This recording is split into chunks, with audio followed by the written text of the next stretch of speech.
Hello, hello.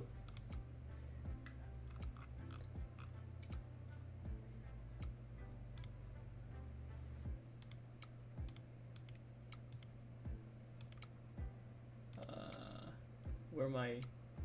How am I?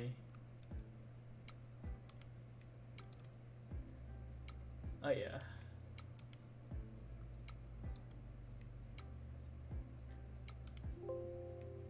Okay. Awesome. How's it going, guys? How's it going, Bellum? How are things doing today? How have you been?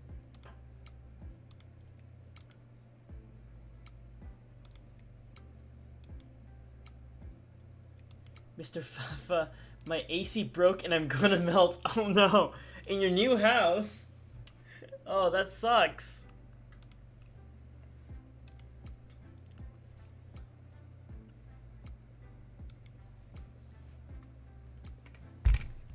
That's that's terrible news, Bellum. I hope you get your AC fixed soon. No man should ever live without broken AC. In like hot weather. They're supposed to fix it tomorrow. Oh, that's good. That's good. Glad you are fixing it tomorrow. All right. Well, agenda for today is I am going to solder together a Blinky Learner so that I can start sending it out to Narsa and Bellum. You too? You want one? So I'm going to test the Blinky Learner kits for today, and just making sure that they work, just finalizing the design, and then I can get ready to send the kits out. So I got like I got more of these LEDs because like the ones coming from China were gonna have to wait, and these were like insanely expensive. So these are going in my research and development costs, and my computer and my camera just broke. Oh, it's back. Just kidding. Earth to camera.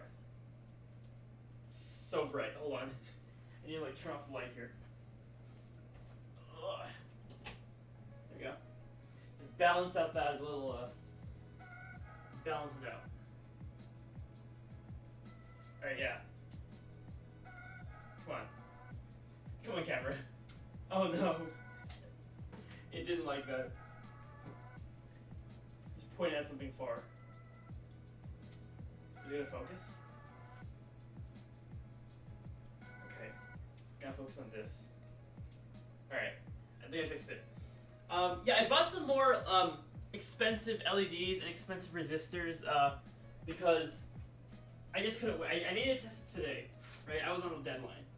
So, along with this and my other things for this breadboard, I'm gonna go ahead and solder one together, make sure it works, and then I'm gonna send one off to Canarsa. And if Bella, you want one, I'll send one off to you too. I just gotta also fix the 3D print and get rid of the other logo because this is technically mine now, and my camera just died again. This is one of those days. I was looking at getting a GoPro just for like streaming better. I think that would fix some of my problems, if not any. You know? Of course I want one. Yeah. All right. I'll send you one, Bella. I also have to send you Oh, Bella, did you take a look at my new website? I have something called Laser Engraving Service, and I use this as cover picture. I need to send you this too. So, alright, let me just get my parts that I need first. Usually for these kits, I put everything in like neat little bags, but in this case, I don't have that. So, gotta make do with what I have right now. And I froze again. Okay. This is like a calling for me to get a new camera or a new webcam, or to like use that Canon software to you know make my quality a little bit better than what it is right now. Is it loose?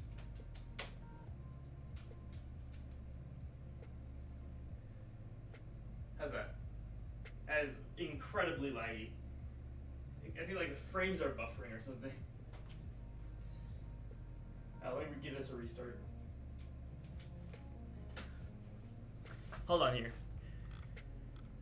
Drug dealer bags. They kind of do look like them, huh? but they're for like LEDs. That is like moderately better. Moderately. Okay. So let me just get my LEDs, the buttons, and all that stuff. You know, for like this semester's soldering workshop, I might just end up using this Blinky Learner kit again, just because it's there, it's available for me, right? And don't design a brand new one. Yes, my box of LEDs, expensive LEDs. That costs like 3 cents a piece, and it's lagging again. Why is it lagging? Oh, it's using both cameras. Oh, that's why. Okay, hold on. I can fix this. Bam. Okay, now it should stop lagging. It was using the power from both webcams, which I didn't like. All right, good. Got it. Fixed it. Okay, good. Amazing. Brilliant. Okay. All right, now I just need the red and blue ones. There's actually 2 of these I need. The reason I need to use these specific LEDs is because they're bright enough. I don't know if the ones I bought from China are bright enough or not. That we'll find out. Because I'm using the 10K ohm resistors. I bought all this also because I didn't have like 7 10K ohm resistors ready. I know that sounds funny, but I actually don't. So $4.99 will go to Amazon for some LEDs. Did you know as a business you can actually write your sales tax off? Because like it was $4.99, but sales tax was like 50 cents. So like this was actually more expensive than it was. You know, but these resistors, these will actually fit in the holes because they're a quarter watt. Before I designed this, I didn't know the difference between a quarter watt and half watt resistors, and they kind of correlate to the resistor size, just kind of. Scissors. So I need 7 of these.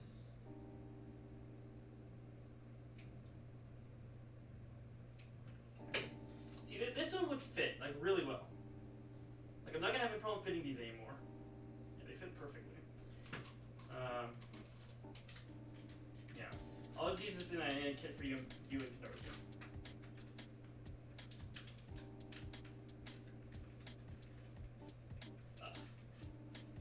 Hey, if I give a kit to you and Kadarsa, does that count as a as a business write-off as well? Everything's a write-off if you think about it. The intrinsic value of one of these kits is $25, you know, so I can write off my taxes. Okay, I need a 1K ohm resistor, which I have right here. This is gonna be half watt. I don't really care. Chunky one. I'll find a quarter watt one. I have a quarter watt somewhere. It does need to be quarter watt, I think. Your shampoo is a write-off since your hair is on screen. That's funny. That's fine. I'm gonna use that though. I'm gonna use that. Even though I don't pay for my own shampoo, I'm gonna use that. Yeah, the switch fits now. I need diode.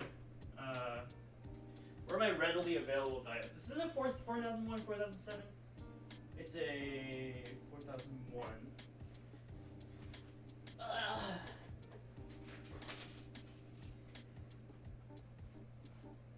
Okay. Here's diode. Then I have to bring out my box of stuff to get the other things. The box just for like Blinky Learner stuff. Alright. Blinky Learner things. I need buttons corresponding to all the colors. Do we even have a white button? Is that even a thing? I have so many buttons from like the previous events. Alright, let's see here. So I'm gonna need I already have a switch, these resistors, power pins. I do need this capacitor. I don't know why like this capacitor is so large, but like it works. So cool.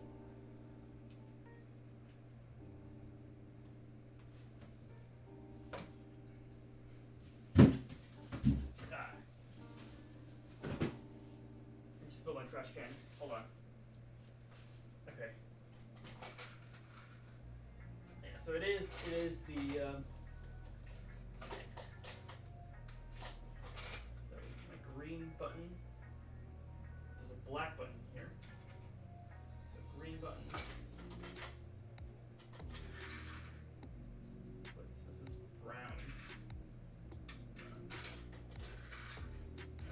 yellow button, white button,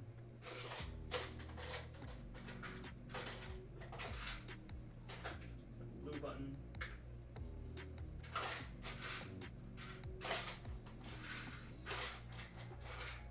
a red button. Okay. I don't think the set I bought had white. The button set I bought from China. So I have my buttons, I have the capacitor, I have the switch, I have the diode, I need the timer, which is up here.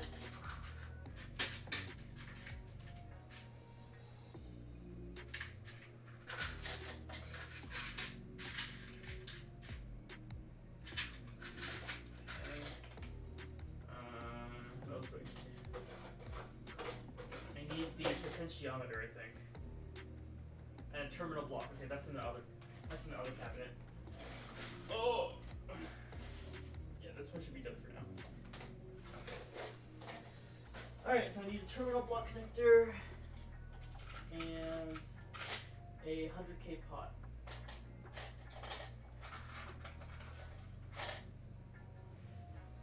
Alright, I think I have everything. Let me just check my button order to make sure I bought like the right kind of button. Don't forget the fire extinguisher. True. True that.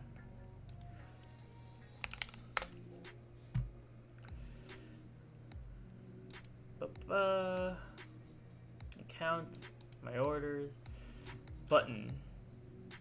Yes, it does have whites. Good. Okay.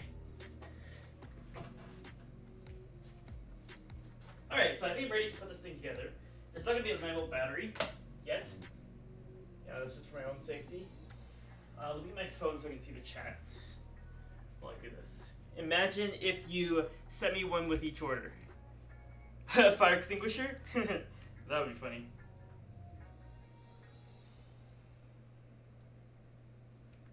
Now, just in case.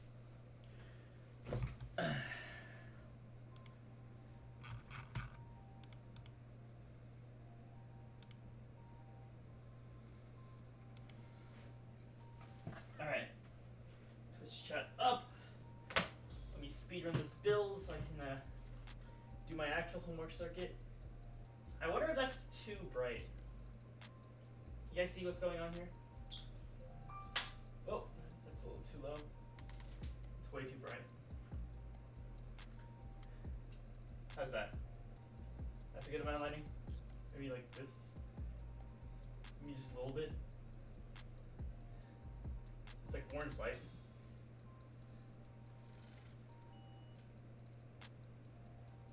Alright, I think that's good. Okay, let's start a bit. I got some new solder. I found some solder I had going around. The flux core one. So I'll use catharsis solder eventually, but not today. Alright, let me turn this on. Bring this here, turn this on. Alright, Blinky Learner, here we go. I do have to make a demonstration video for this afterwards, so if this one works, then I'll use another one for the demo video, and then I'll start sending them out.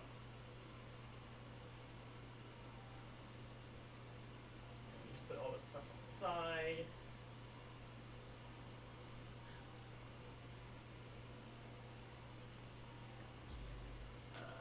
Alright. I think in my guide I start with the buttons, because they were the easiest to solder together.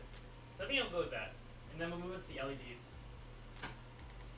So, how to solder a Blinky Learner kit together. Let's get started. So, first things first, you wanna, actually let me just do a continuity test right before I start soldering this together, just to make sure that everything is connected properly.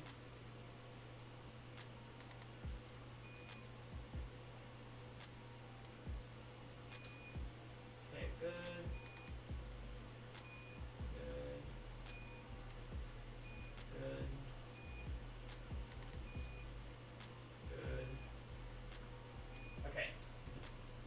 Making sure, because you never know. So these ones are pretty nice. You just snap them in. You line them up with the correct LEDs, so like red goes to red.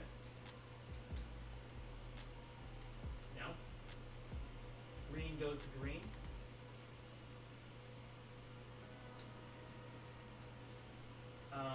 Yellow goes to yellow.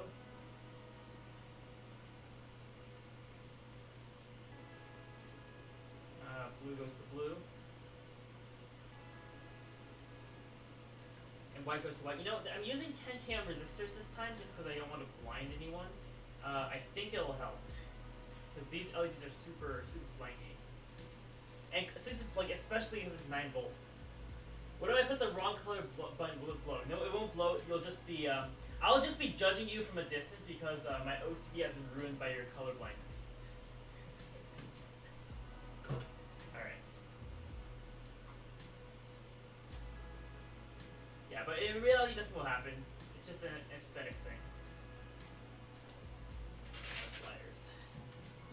This thing got loose. I've been looking into getting a better soldering setup. I've already had 2 soldering irons, but I think a better one would be good. Especially one with like a reflow gun or a hot air iron. I think those 2 would be like a nice upgrades. I'm thinking of getting one during Prime Day. Did you know that Prime Day is coming up soon? Alright, let me just make sure all these buttons are in all the way. Okay. And then solder 2.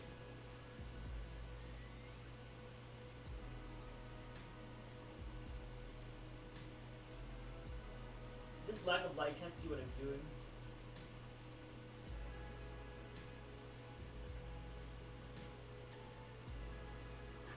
Yeah, I bought an Echo Show for like $35 on pre-Prime Day sales.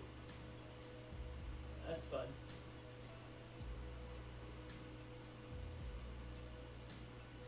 I think my parents have an Echo Show. It's outside. You can turn on the sink with it.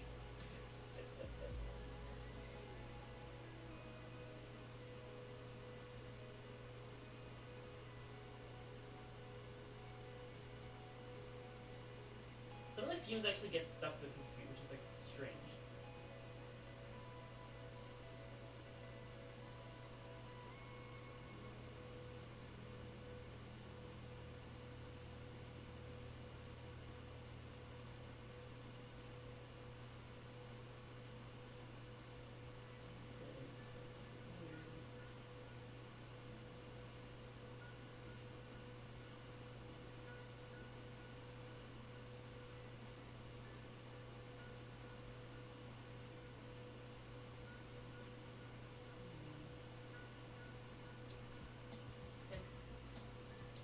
Buttons are in.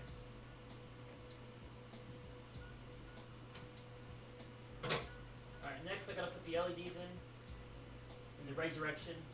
You know, I actually put indicators now because Kadar's told me to. So people can't mess this up, right? You guys can't mess this up, right? So the way you usually solder these in is you put the LED all the way in, you bend one leg forward, you bend the other leg backwards. And it just locks it in place. It's pretty neat way. Steam. Also, this is not centered. There we go. Okay, so green.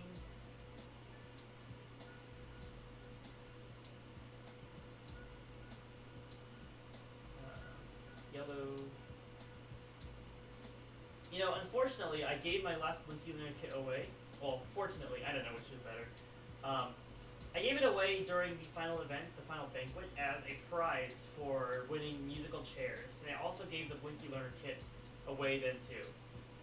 So I kind of need, you know, new versions of both of them.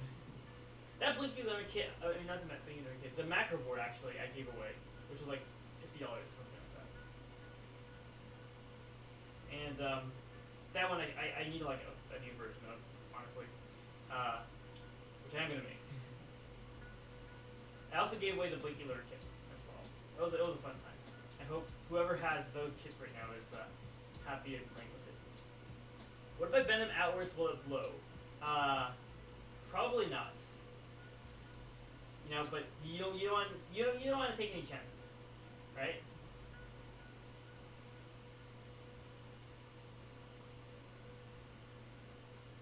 These LEDs are very much in.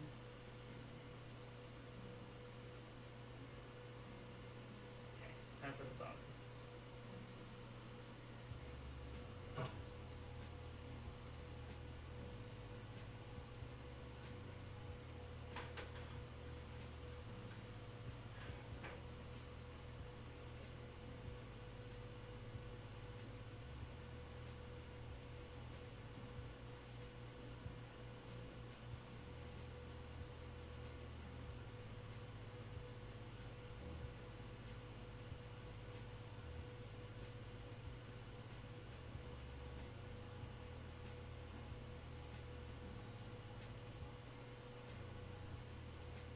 I also need one of those PCB vice grips to hold them in place while I do the soldering.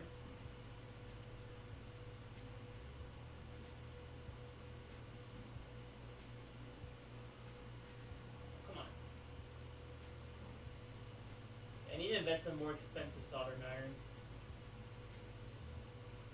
I figure that like the more expensive something is, they usually it's more high quality, you know?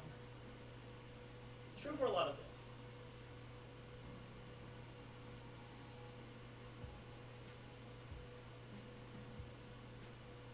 This tip is starting to give out as well.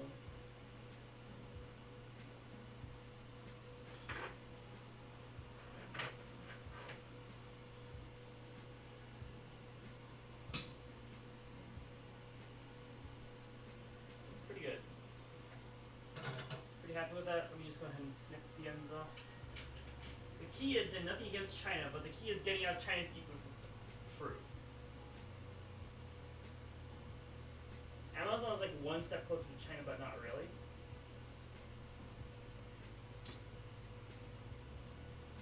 I mean, to be fair, there's a lot against China.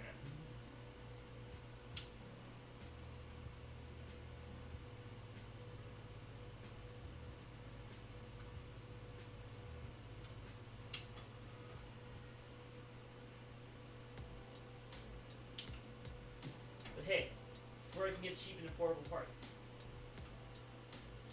And affordable. Affordable meaning like, I don't mind spending like money for like,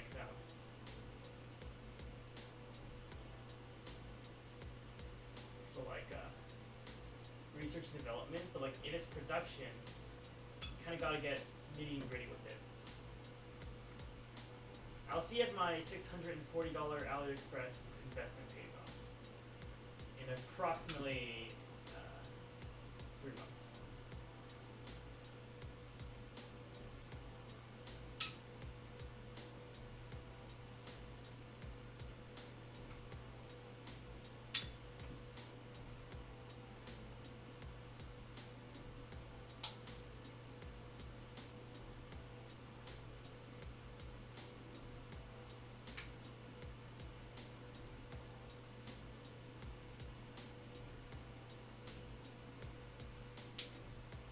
I think I'm doing Blinky Learner 2 as well. I don't know. I still have to develop that board. Blinky Learner is one that's fun. Oh, it's the extra crazy cutters. Yes, indeed, it is the extra crazy cutters. I need to see how fast I can speedrun building one of these. I thought it would be like a much easier to do so.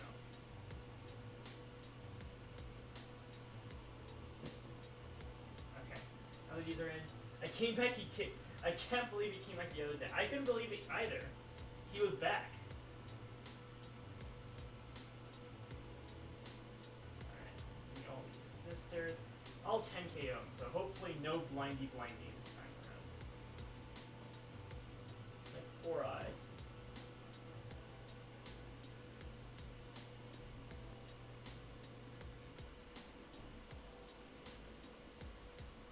I will put 100 ohm in it. No, Bellum, you won't. Your poor eyes. See, now it fits perfectly. Wow. Who knew increasing the size of that trace would be a good investment? Now it fits perfectly.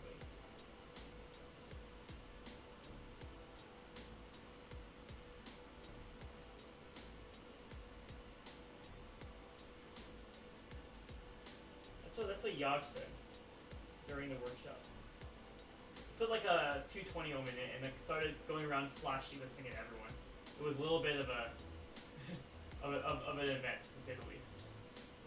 It was definitely one of the events.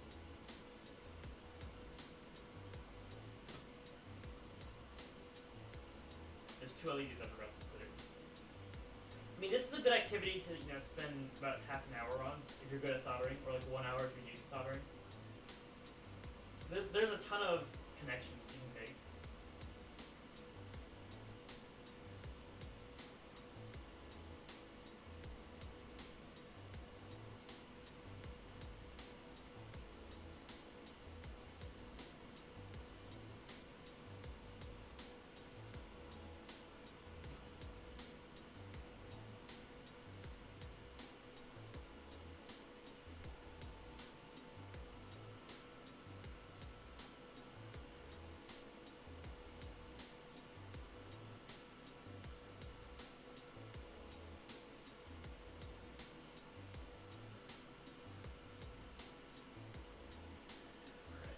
Seems like I have to like adjust a little bit. It's slanting.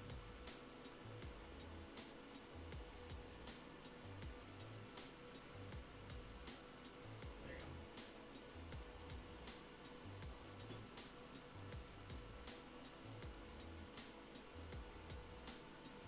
Was one of these a 1K ohm? I didn't get a 1K ohm resistor. I need to get one of those.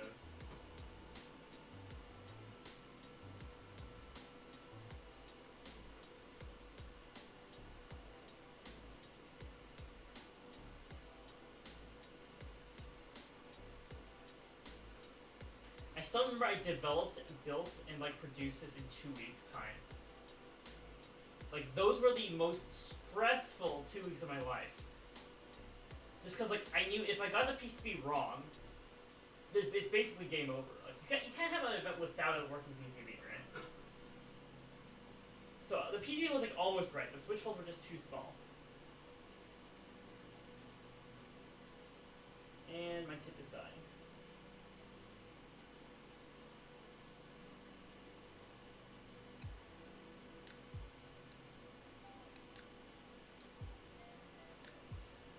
Oh, hello, Tikarna.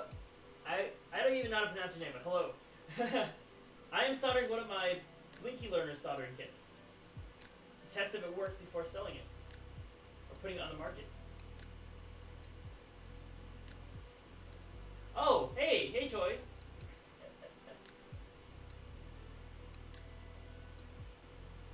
Bellum, Choi is from Cal Poly.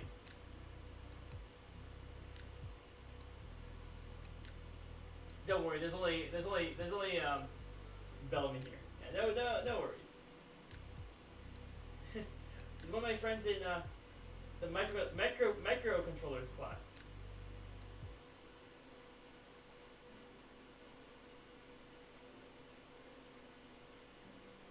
I just need to mirror the map your name to Troy in my brain. I want to break down what percentage of viewers are from Cal Poly. I swear it's like almost 50%. Do you get the stats of how many viewers are in Cali? I think I do. I just gotta like find it. I mean, that's not an accurate representation of Cal Poly since Kandarsa's from Cali. I'm pretty sure some of my other viewers are, but a lot of them are.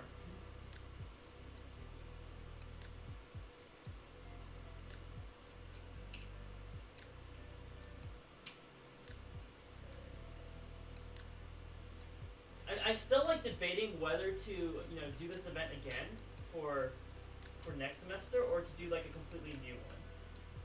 And like I'm torn because I want to do a new one, but like I don't have the time to develop it. Or maybe I do, and I just don't know it yet. Poor Cali people not living in this in real time zone. Hey. My class today, I kept like messing up the time zone because a lot of them were Eastern. Like they use Eastern as default, like for the time zones at least. And I kept saying in Pacific time zones. They were so confused.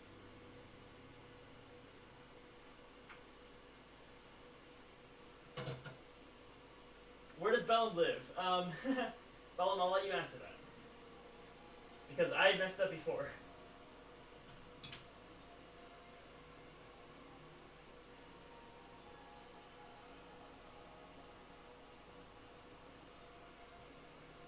What did I before, Bell? New Jersey? I think I said New Jersey. Close enough.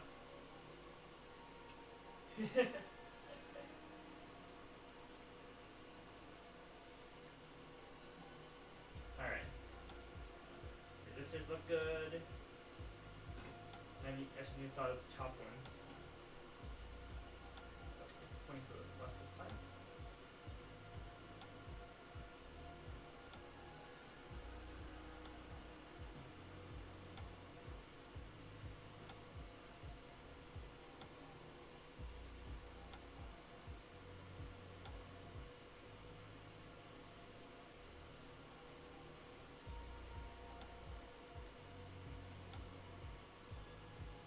Now just put the resistors on too.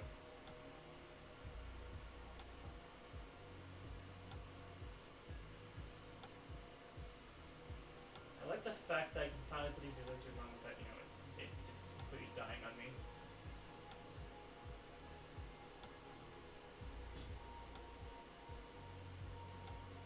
What do you think, Bellum? Should I create a brand new kit for fall, or should I just reuse this? I mean, eventually they're gonna have to reuse it. I think in about 2 years' time. But I think I can stall it long enough so that way they don't have to. I might have to also change the footprint of this capacitor because it fits the current big boy one, but doesn't fit the small one. It is a month and a half. I think the event is actually in 2 months. But like, I don't want to go through that 2 week of development and producing this brand new kit. Oh, hello! Hi, Bad Cop. Good to see you. Welcome, welcome, welcome. I don't know if Bad Cop lives in Cali. Another one of my viewers. I mean, if we're this close, may as well use this one. The thing is, like, I don't want to give people like a repeat experience of this workshop, because I'm technically the only one hosting this at school right now. I live in California. Yeah, she does live in California.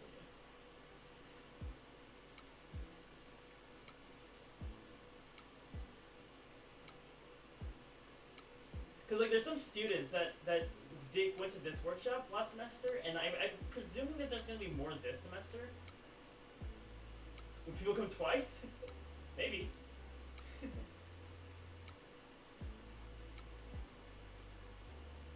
Of course, Callie has Bad Cop. Good one. There's also a good cop. Hey.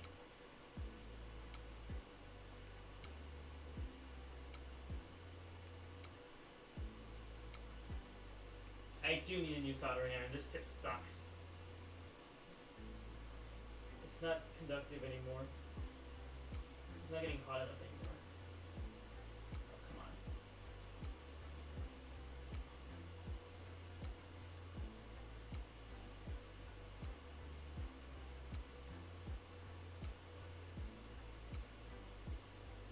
The lifespan of this $40 soldering iron was approximately less than a year.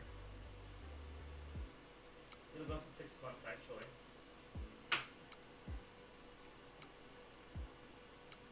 I do need a new one. These are gonna be cold joints if I don't.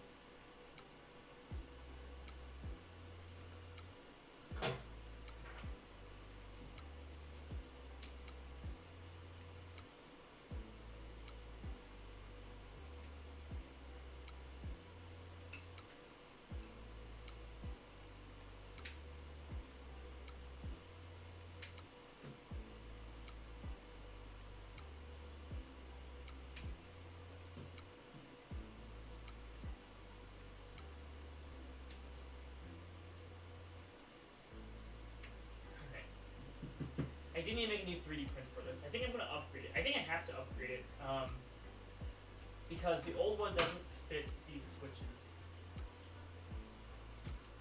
So it looks good so far. I need the 1K resistor.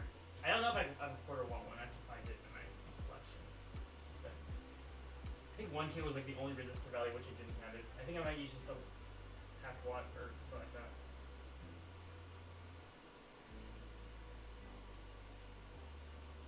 It makes no difference, it's just a little larger. Half watt 1%. Yeah, I have it like right beside me. These are some chunkier resistors for sure.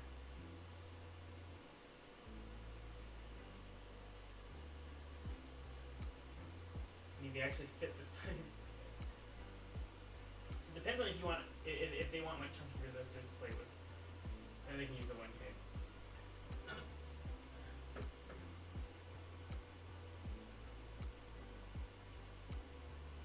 The final event for fall, I think, is RF Moduli. I have to get that one working as well. It's the remote controller kit. I think that's more of an importance, because like the final event for the previous semester was it was the macro boards, and that was that went okay. I pulled an all-nighter like the previous night to prepare for that. I think I could have done better, honestly. That one was like one of the events where I could have done better, but I just like ran out of time to do so. Look at all these small resistors, and they have a big resistor on the top.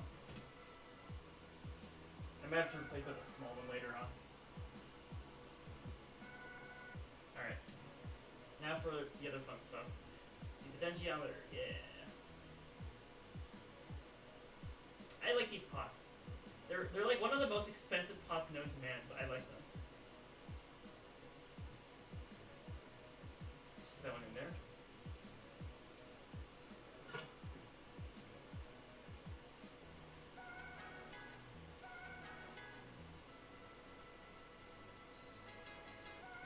The soldering iron is definitely dying.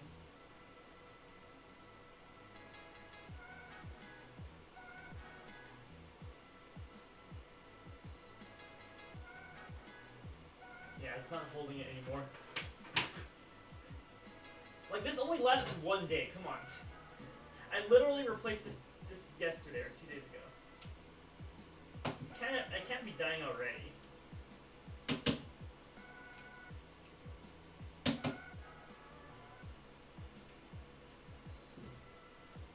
Okay. Solder this capacitor in.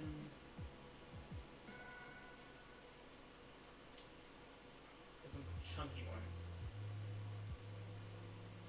I think like the story behind this capacitor was like it was the only one you could like bulk order the week I had this project, and like it was the one that came like the next day. So I was like, okay, but like 4 packs of these.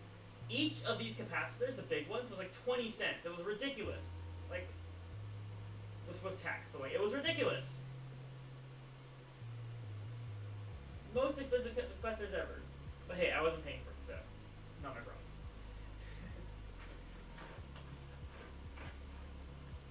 Oh no, I smashed that one too hard.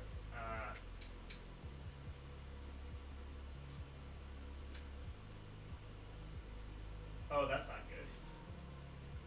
My soldering iron is unraveling.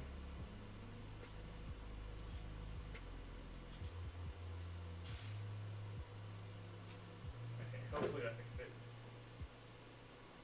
Yeah, I think on Prime Day I'm gonna buy a bunch of new soldering equipment, plus upgrading my setup to account for like an SMD hot end, or get a hot plate for an SMD soldering.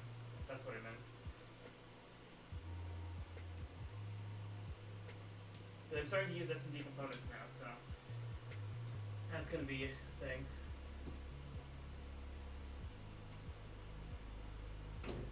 Alright, cap is in.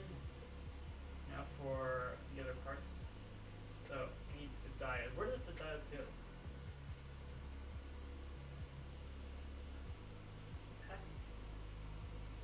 The diode just disappeared. I swear I had a diode here. Where the heck did it go? I'm gonna like find it randomly on the floor later and step in it and break my feet. Let me get another one.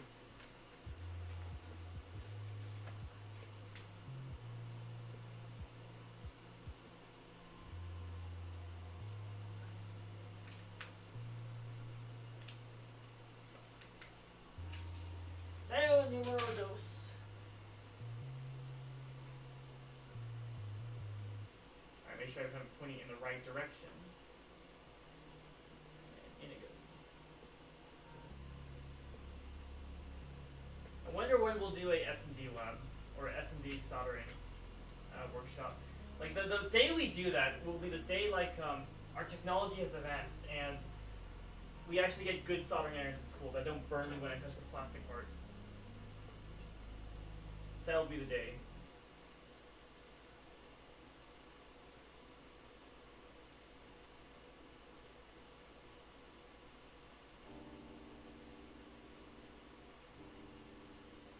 It's literally not hot enough anymore.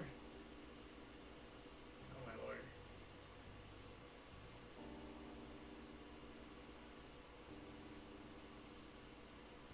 Yeah, I have to change the tip again already. Oh my goodness. Absolutely horrid. Okay. Turn on the soldering iron, don't worry.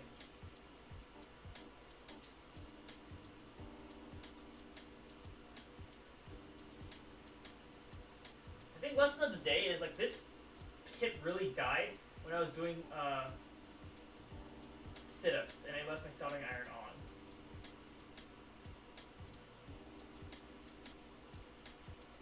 Just use an open flame as a soldering heat. True. Okay, careful now. This thing's super hot. Okay. I think I should probably find somewhere to put this while it cools off.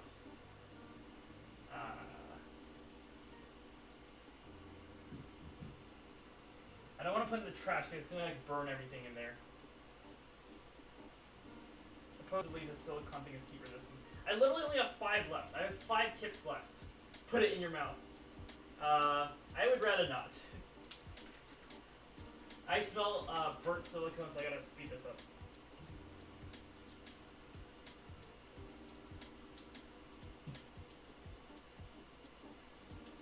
I'll come back here.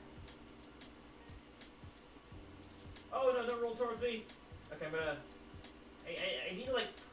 Hold on. This thing is like burning, I can smell it burning.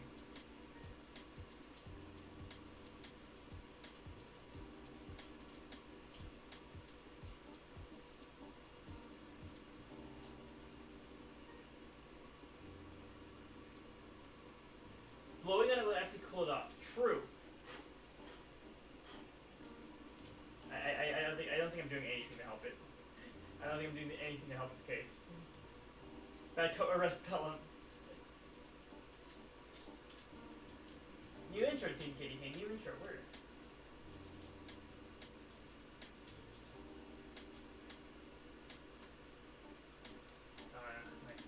My poor soldering iron.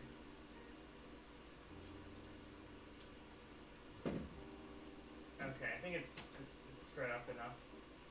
I like hesitantly put it in the garbage. It instantly melted a plastic wrapper I had inside of it. You know what? Fine. Good enough. I think this is like a case, a good case in which I do need to upgrade my setup. This is probably a good thing. And I need to remember, like, if I'm not using the soldering iron, to turn it off. My poor tips. It's like the 6th one I've gone through in 6 months.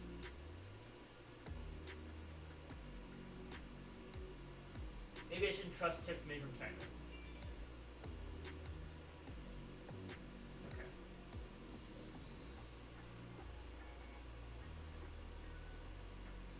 Oh no! Solder splashed on me. You've got to be kidding me. Alright. I think this is what like cooking with oil feels like. Just like random splashes here and there. See, the nice thing about the 3D printed case is that it hides your imperfections. And you can do the worst soldering job known to man, and you put it on a 3D case, and suddenly it's just, you're the most beautiful solder you've ever seen. Because you don't see like the bottom side. I don't think I tinned this correctly. Why isn't it? What?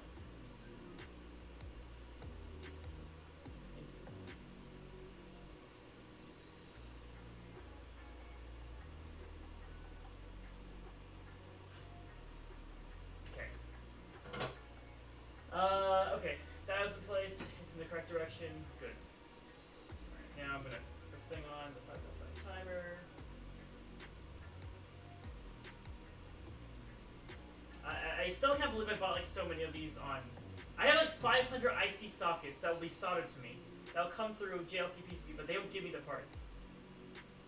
By the way, JLC PCB hasn't responded to a chargeback. It's almost been 15 days. In 2 days, it'll be 15 days since I filed that chargeback. And I don't know what happens if they don't respond. So, yeah.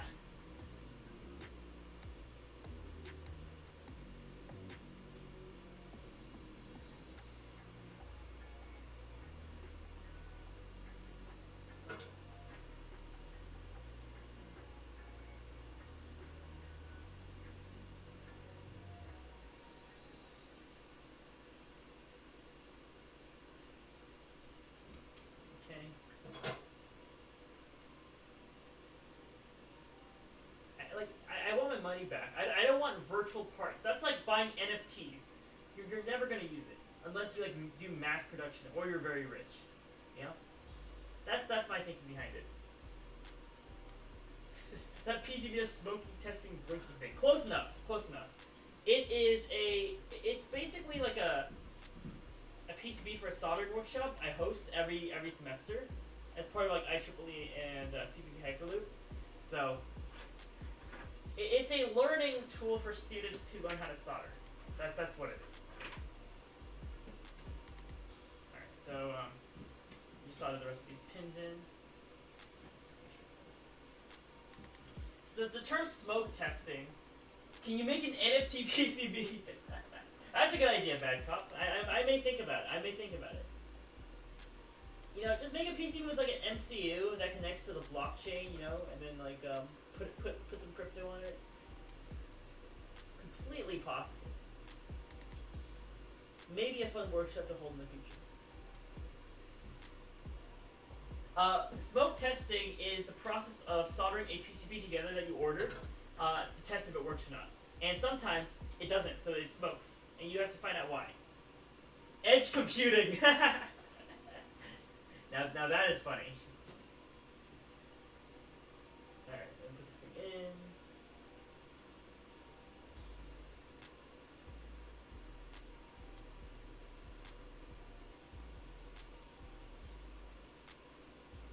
Ah, come on.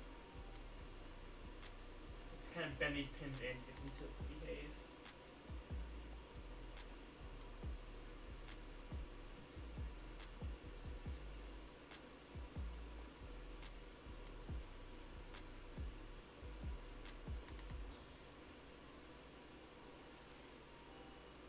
I'm going to take this resistor out later, maybe.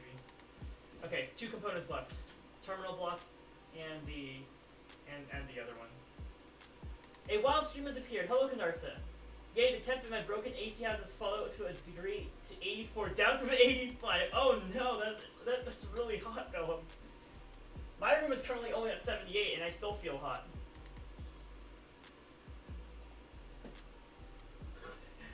On the top of the AC.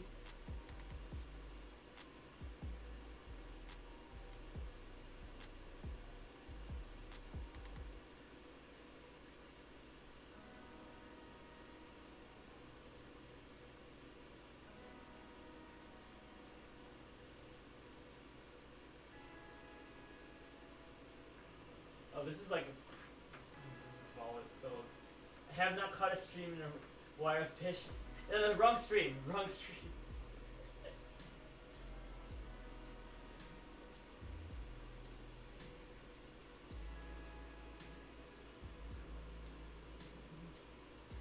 I think the multi-zone controller fried. I would agree with you, Bellum, if I knew what that meant. But I don't, so good for you. I don't know why my solder isn't working. I think the temp is busted. Wow, these connections suck.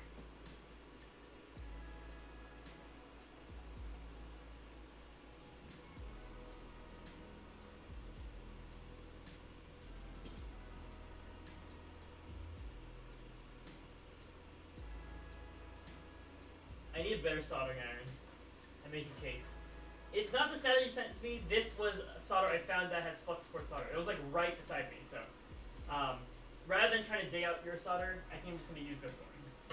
I don't think it's as good as my other one though. This one's 0.6 millimeters. The other one was 0.8 millimeters. What I said, use flux core. I should go find it, huh? This one like isn't. You know what? Okay, I'm finding the solder right now. That is giving me the motivation to stand up, walk across my room, and Canarsa stuff is like all the way inside my storage area. Great. Great. Give me 1 second, guys. Here, I'll bring you along. Alright, we're going on a mystical journey down to my storage area. It's in there. Like it's in there. I just have to go get it. I have like all these random boxes strewn about for packaging projects. Alright, where is the... I found it! Oh, thank goodness it wasn't buried under like everything else. Aha, yes. Kester. It's this, right?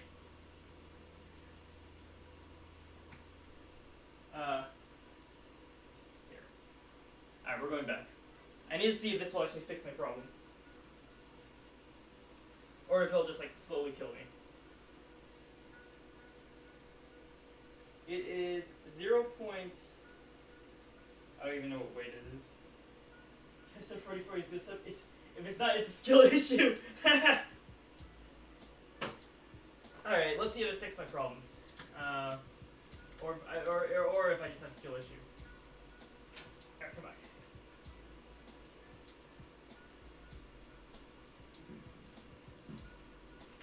Or expired.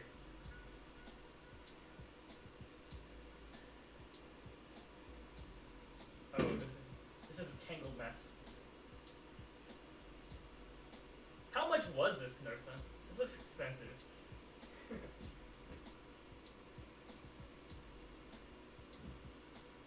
I have skill issues in Tarkov.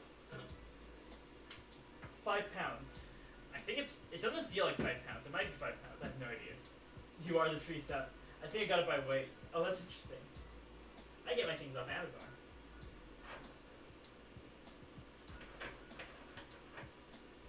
Okay. Let's see. Let's bring this closer. I don't want to die. Someone turned that solder in for recycling. Oh.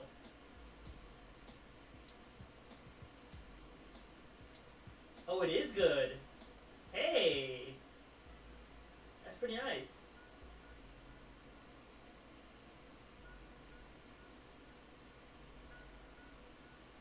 Yeah, that's pretty good. I will tell it fixed the problem. Yeah, now you just need to solder in this final switch. The switch is like fat. Fat switch. Maybe the Kester stuff has killer lead in it. Good luck on cancer. Oh my goodness. Maybe. Let me just like go really far away and like blow on it.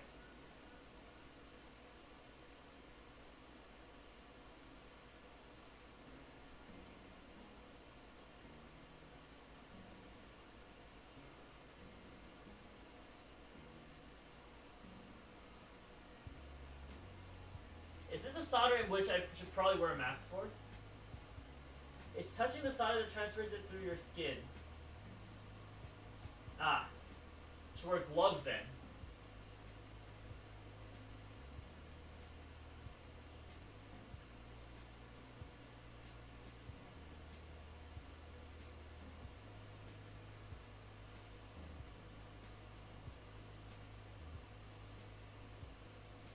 Okay. I need to correct for this.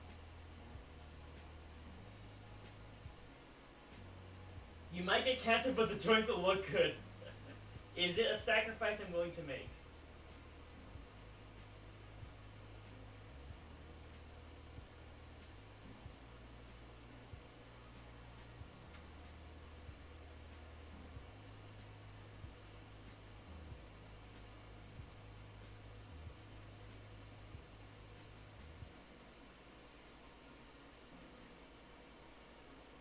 Joint cancer.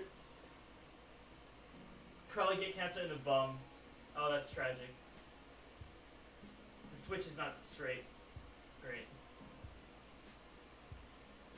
Great. I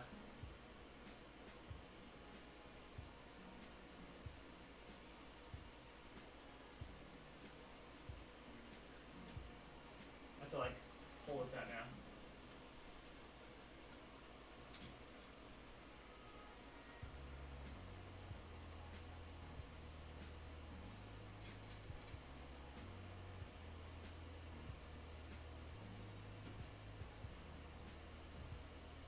It only causes cancer in California. Well, that's comforting news, guys. That's comforting news.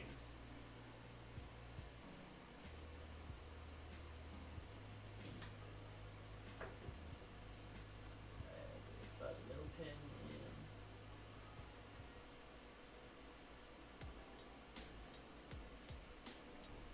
So Bellin is only here without cancer. GG. Amazing.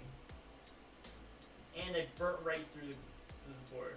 Oh, this stuff is volatile.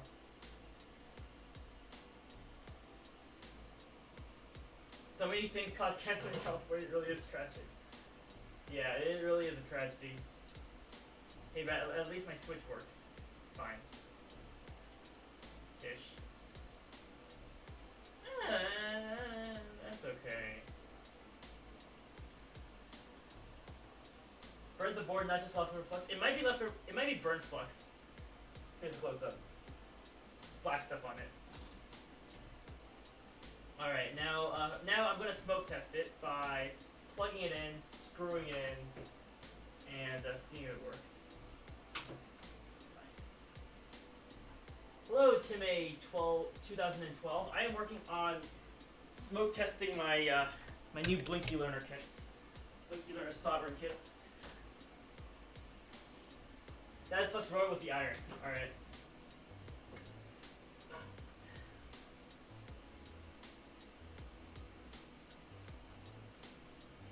Color button to match the color LEDs. Yes, yes, yes, Kandarsa. Look at that. So I need to connect it the right way first to make sure I don't burn my eyeballs out. Imagine it was something that was actually WT BJT. What about BJT?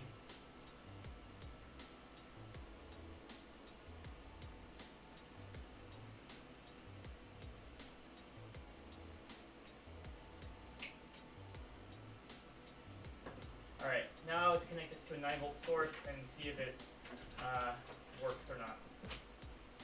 What to buy bipolar junction transistor?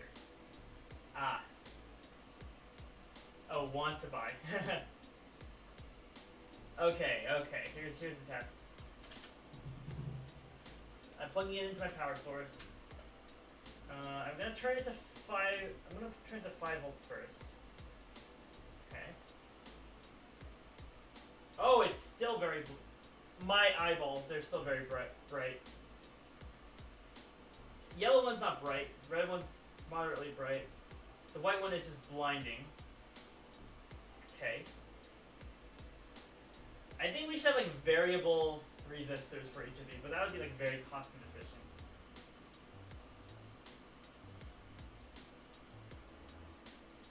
My goodness. I'm trying to light here. If I give it 240 volts, will it blow? Okay, Bellum, if you give it 240 volts, yes, it will blow. That's kind of your own. That's kind of your own fault at that point. I'm sure it's safe. Try it. Yeah. So the yellow LED will not blind you, but the white LED definitely will.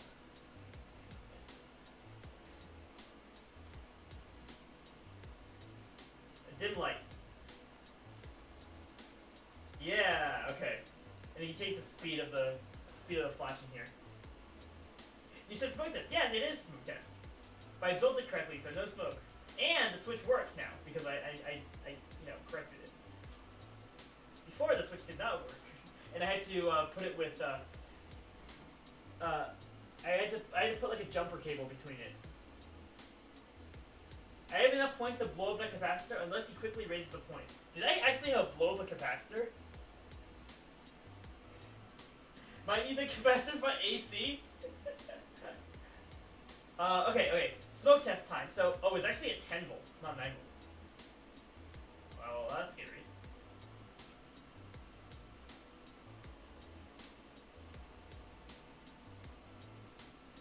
I'm gonna need to prepare if we're blowing up a capacitor, so,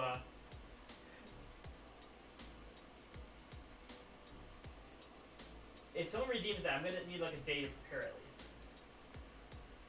Yeah, these are 10k ohm resistors.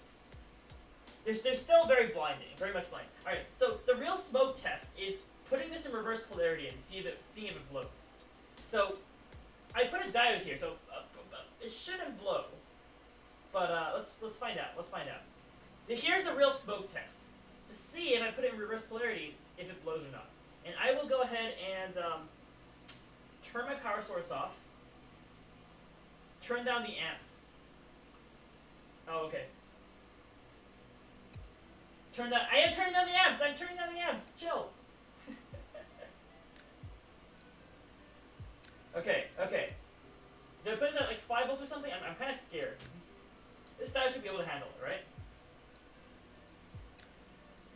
The diode will blow. Turn down for what? Okay, I'm gonna put it at like very mild voltage first. Nothing happened.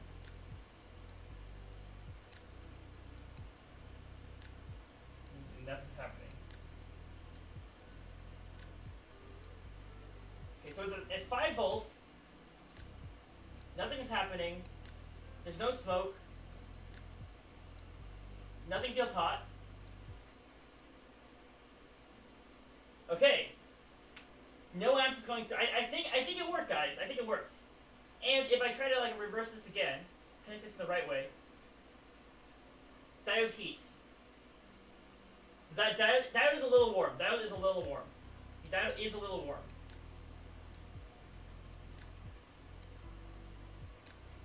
Okay. And if it's in the correct direction, it functions again. Well, I need to turn up the amps.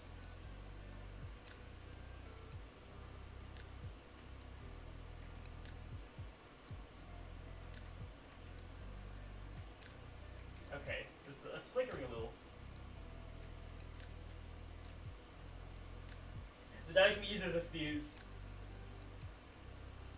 Yeah, it's pretty neat now, huh? It's actually not drawing as much current as before. It's only drawing like 10 milliamps compared to like before, where it was like 3 milliamps. The battery would be 9 volt, 0.61 amps. I see. It might be able to soak that. Yeah. It's currently at 0.9 watts right now, at least for the circuit. And like all these LEDs are diodes as well. That's your test case in my opinion. Alright, what setting do I set my power supply to do that? How do I adjust my current so that it draws exactly 0.61 amps? 9 volt and 0.6 amps. How do I control the amps? Short the LEDs? That's drawing 7 amps. That's drawing 7 amps. Oh, that's a good strategy. Thank you for telling me that, Carson. Y'all ever go eat one cookie at 1 a.m. and then end up eating like 20? It's at 1.5 now.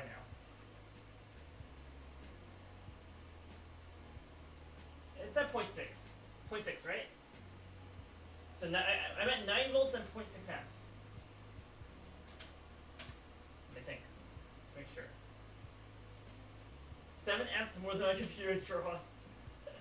Alright, now let's do a test case where I reverse polarity, at least on the LEDs, at 0.61 amps with 9 volts. Imagine I did this with a LiPo battery. Okay, so the switch is off, so theoretically none of the circuit above should have affected. And let me turn it on. Nothing. Nothing's happening. Okay. Diode feels warm. Okay, let me diode here we go. Let me see if the IC gets hot. Okay, or if it pops. I'm gonna switch the switch on like any normal student would. They connect it backwards because any normal student would, and I press on.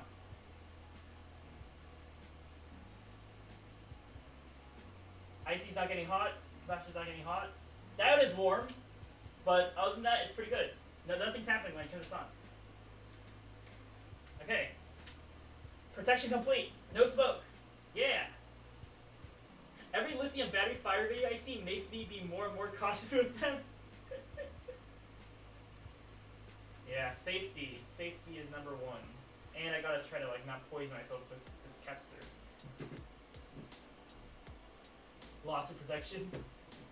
This is good solder. This is good stuff. But it comes with the risk of getting cancer. Add a speaker, make it play a sad song when the polarity is wrong. That's funny. I'm gonna use the idea for Blinky Learner 2. That's very funny. That is a very funny idea. That'd come. Okay.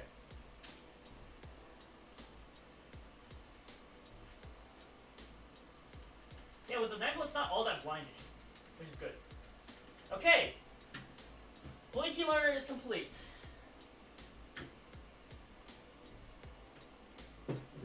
At your current, you can probably run it through a full bridge rectifier. Oh god, full bridge rectifiers. I mean, this thing's not going to be connected to an AC source at any point in time in the future, so. Alright, be right back. I probably gotta wash my hands, because, poisons. Poison's fun. And then I'm going to move on to the second part of this whole thing. I forgot to turn my... my solder tip is like, going to be dead after this.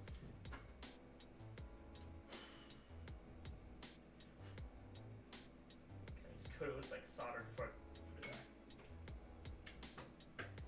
back. Alright, this is done. I'm going to go ahead and send Condarsa and Bellum one, because it's funny. That typically is not being hit. I know, it's just as poisonous as the lead. There are like 7 different things in here that can kill me.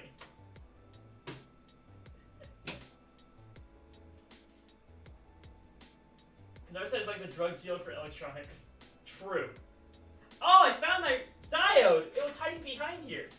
I knew I would find it like randomly strewn about. Alright. Second part of this stream, I gotta finish some homework. So you know what time it is. I'm gonna go wash my hands and then build another circuit. I probably should clean up my area too. I'm gonna work on my circuit, whatever this is. Okay, be right back. Alexa, turn on the sink.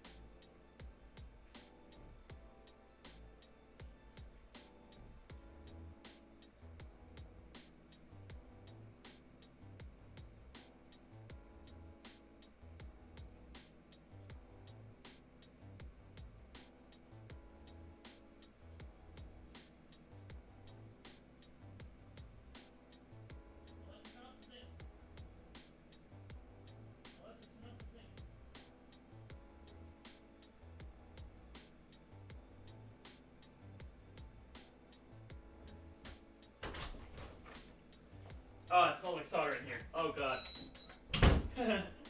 I come out from outside and it just immediately the smell of like lead hits me in the face. Great.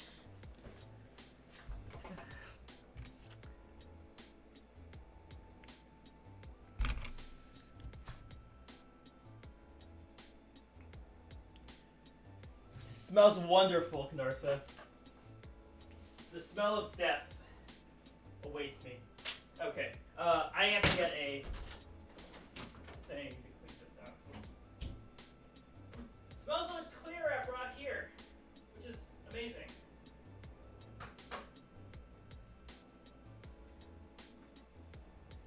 smells so much cleaner from beyond.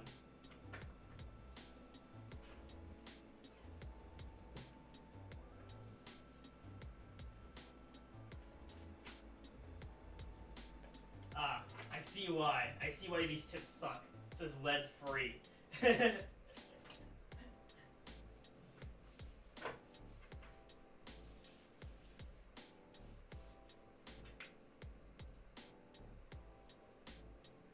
I have beef with lead-free solder. It ruined my life.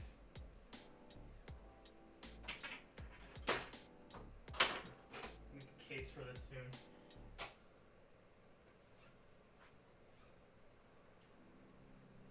Okay.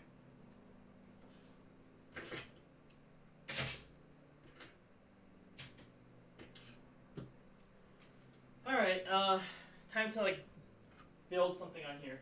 I think I need to build a comparator circuit. That's the task for today, or for this week, or for, yes. Comparator circuit. Yes.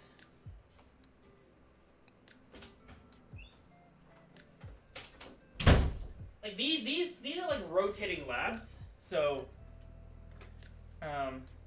every week we have a new lab, which is great.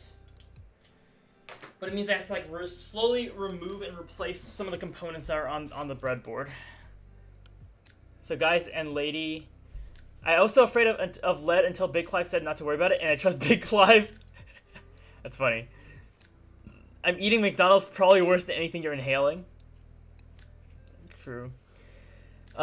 I was all QQ that I only got one IPv6 subnet from ISP, but people were saying many ISPs will give more if the router asks, so I asked for a set/48 and got nothing, then told 6.2, and now I have 4 subnets to play with. I understood like 25% of that. But, great, good for you, Kanarsa. So now I have that, oh, that's a lot of IPv addresses. Very oddly specific number, too.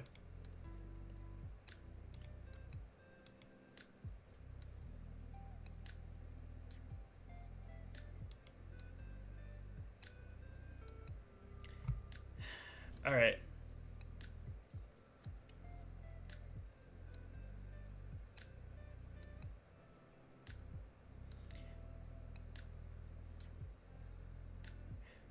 Very rare, I only have 2. My big dilemma I have is, do I want to... Yeah, I kind of want to start on the circuit. Okay.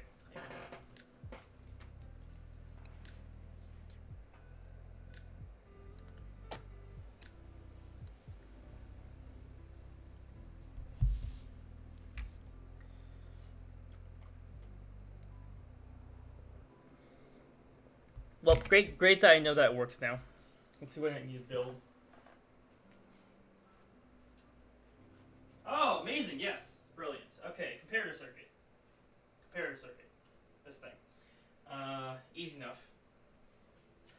Let me go get my box of comparators. Ugh. LM339.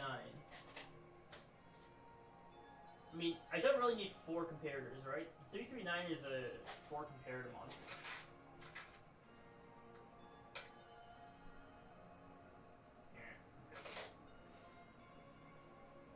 Can I just use like a 2-port one? Like a 393? I have 393s, right? 393, 393, 393, 393.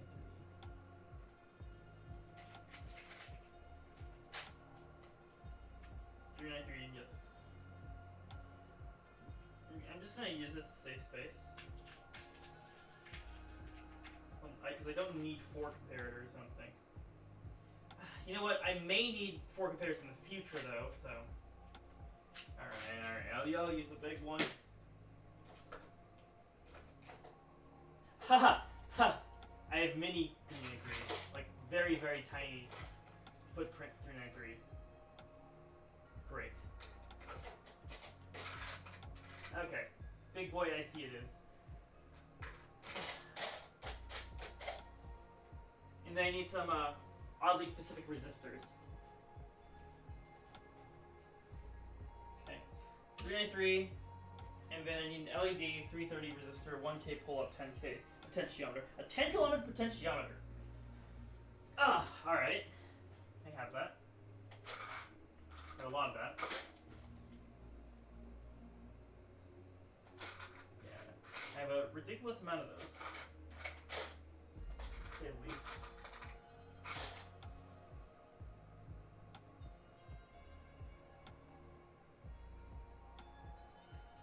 Alright. So I just need 3 1 kilo ohm resistors, which I theoretically should have. I'm just gonna get a bunch of these bags. Store my unused wires in. Okay, and then some tape. A pen.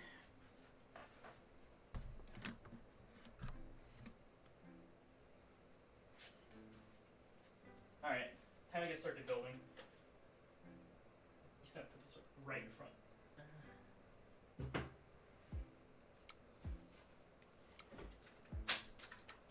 I'm gonna have to disable some of my other circuits. It does want an RB1 and RD1, so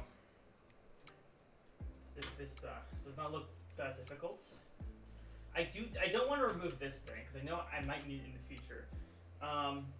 If anything, I'm gonna remove this bottom circuit and then use RC or something like that. Yeah, I think I'm gonna remove this bottom circuit just to save the rest. Yeah. Okay. Just get my tools.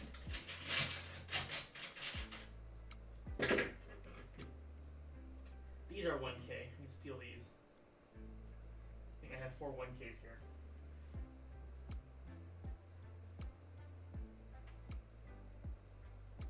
No, these ones are 10K, the orange ones.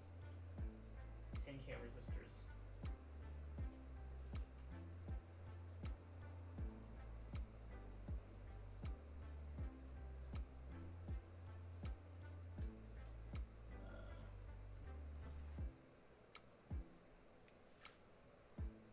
So take this away.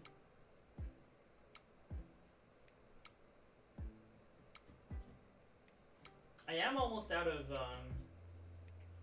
black wire, actually. Black jumper wire. Which is just tragic. Okay, I don't need switches for this. I need wires. Just take this out. Let's save the one of these. I'll save the blue one. These are 1K. These are 330, I think, for the LED. Okie dokie.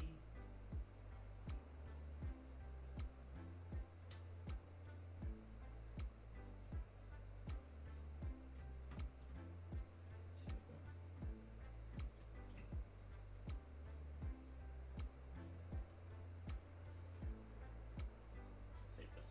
All right. All right. So right, LM393.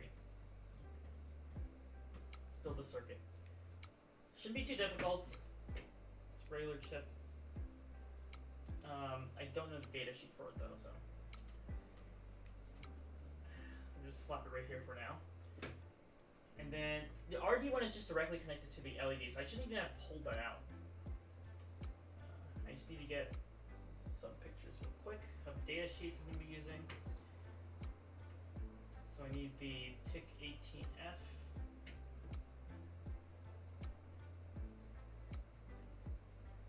Sheet.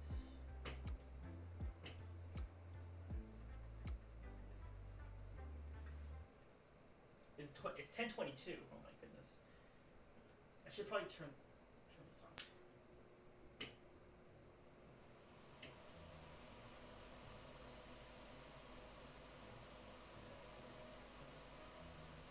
See, I did tell myself that I was gonna sleep early because I have to teach tomorrow in the morning. That's a lot of fun. Now I slept in the middle of the day because I was just too tired after the first day of work.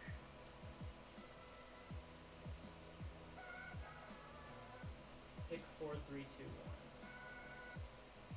Okay. Here. And then I need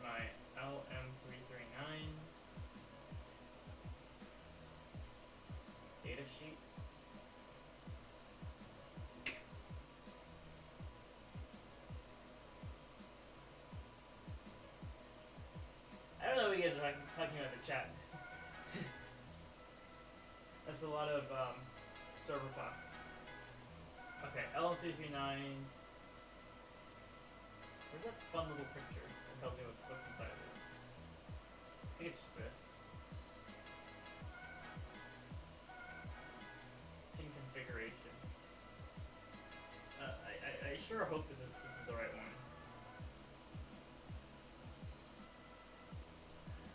In, out. Okay. I think it's the right one. LM339, L139, L139 series. Okay. So in that case, I need to connect ground and power. Theoretically, if I want to put the output at D1 or D0? It says D1. B1 and D1, so C1 and D1. Then D1 is going to be on the bottom pin. C1 is going to be closer to it, I believe. C1's going to be on 16. Okay. So if I want to connect the comparator circuit C1 and the LED to D1, then the LED I'm going to have to connect it to the top. Something like this.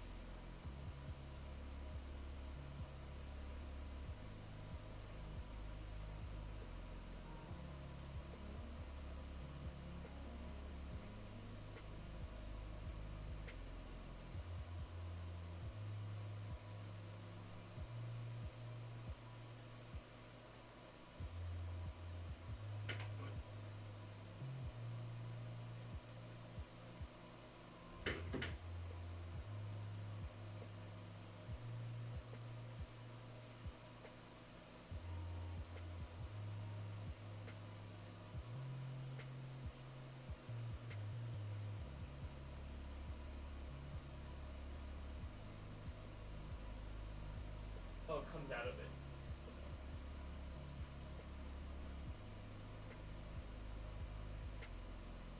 So it comes out of D1 and goes to ground.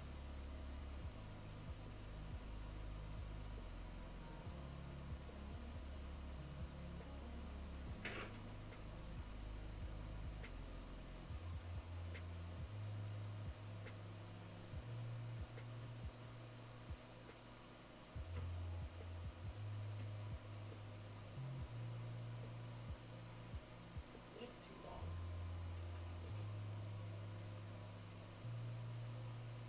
It's okay. Alright. The cathode's connected to the PIC in this case, in this scenario. Okay, and then C1 is going to be C1. C1 is on pin 16. 20, 19, 18, 17, 16, 16. Oops. 20, 19, 18, 17, 16. That.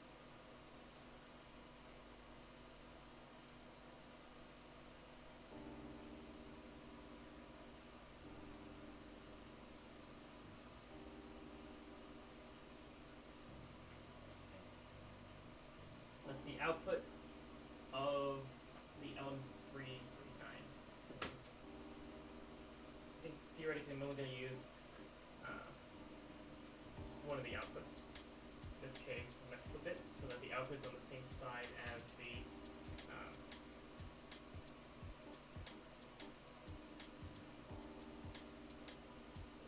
this area.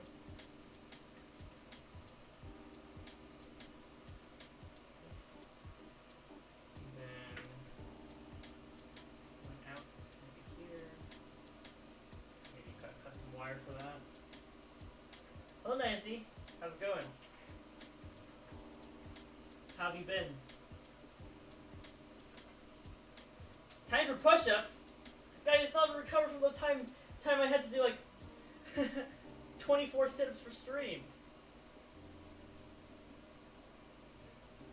What do you mean, uh-oh?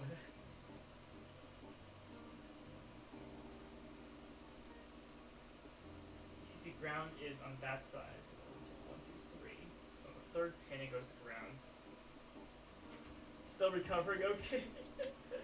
Wow, Conductor is showing mercy.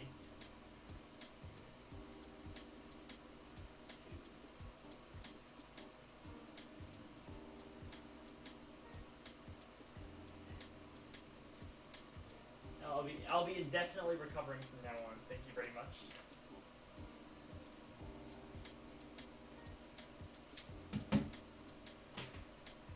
One out.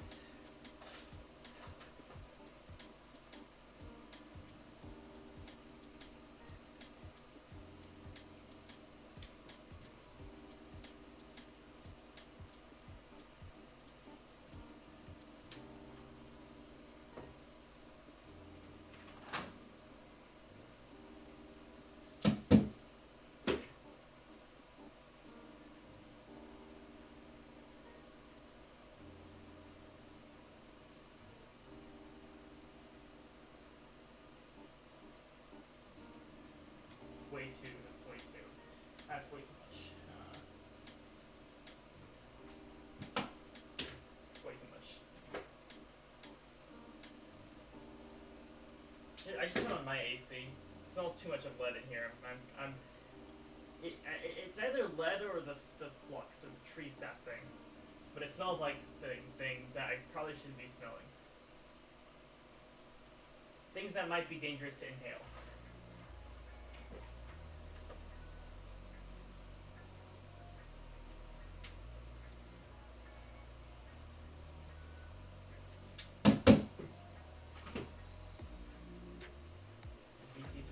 Other side.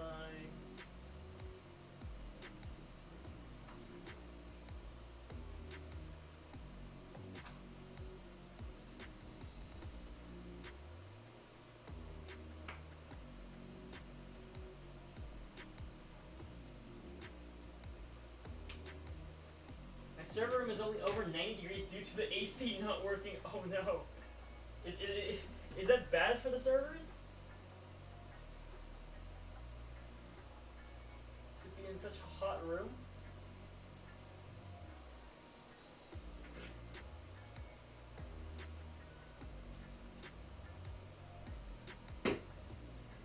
Those poor servers.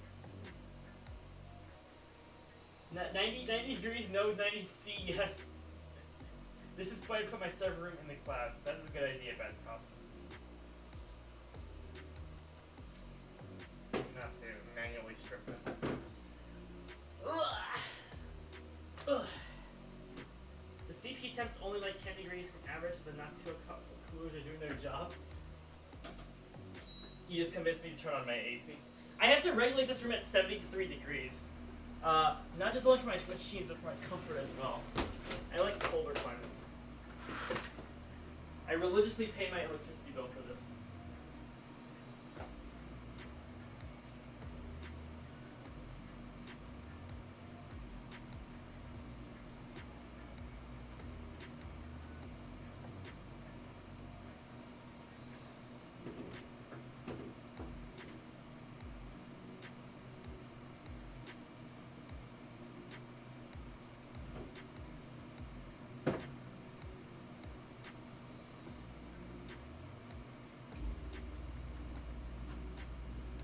One, two, three.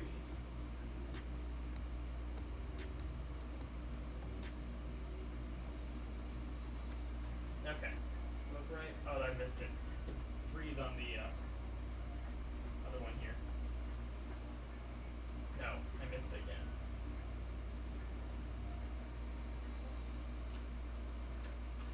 One, two, three. 1, 2, 3. Okay, VCC and ground are connected properly now. Alright.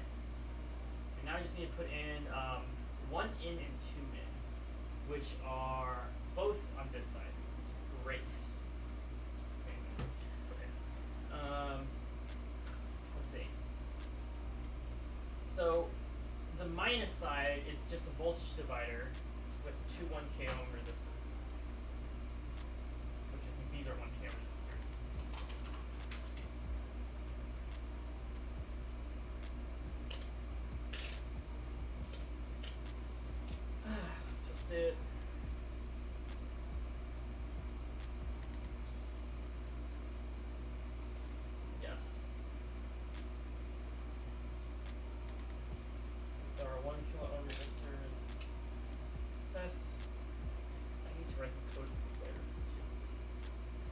goes from 5 volts to the minus pin, and then to grounds.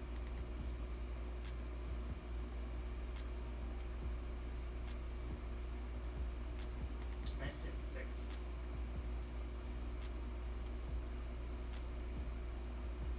So 5 volts to the minus pin. This divides the voltage in half to 2.5. Okay. 5 volts to the minus pin. And then from the minus pin, jump 1 and go to ground.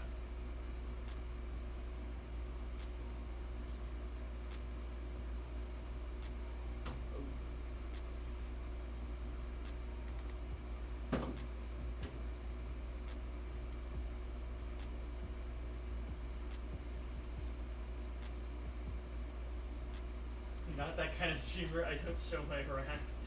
Oh, bad cop.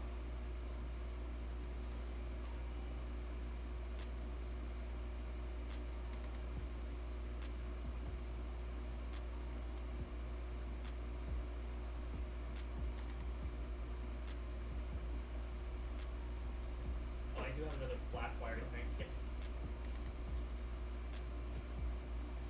Are we getting back from a hot tub? Is that what we're doing?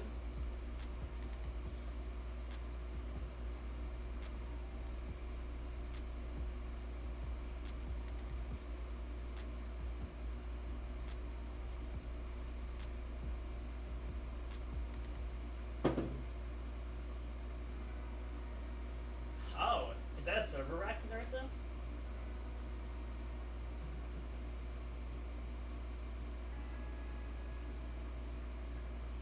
It's a nice rack. That's funny.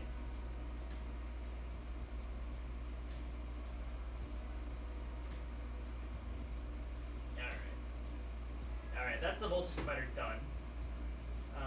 Now I need the middle pin. I need a pull-up resistor from the output to 5 volts, I believe. Yes. Okay, 1 kilo ohm resistor from the output to 5 volts. Move over boards, I need my 1 kilo ohm resistors.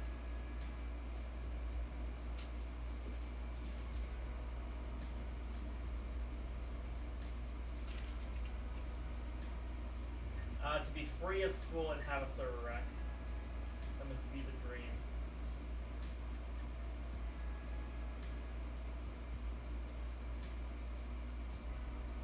Does it ever get pretty minus and mess with back? So I imagine like servers. I have a couple of virtual private servers because I don't have enough room to like actually have a physical one. That's what I imagine it looking like. Just like a big mess of wires holding my server in place.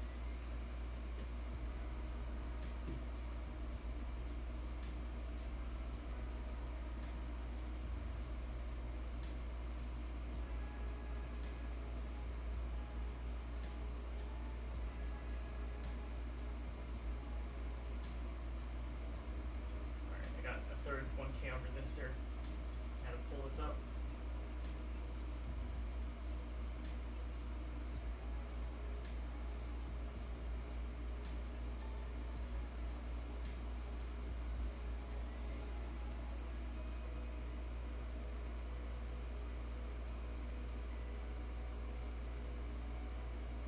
This was too high. They have surgery for rack installation, but it's expensive. They have surgery rack installation. What, do surgeons just come in and like start performing like operations on your server rack?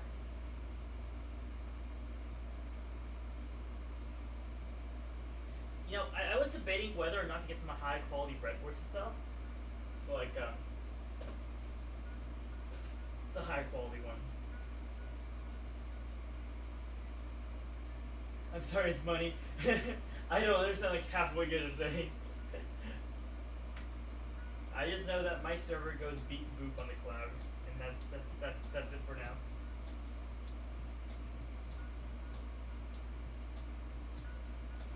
Pull-up resistor, that has to go to.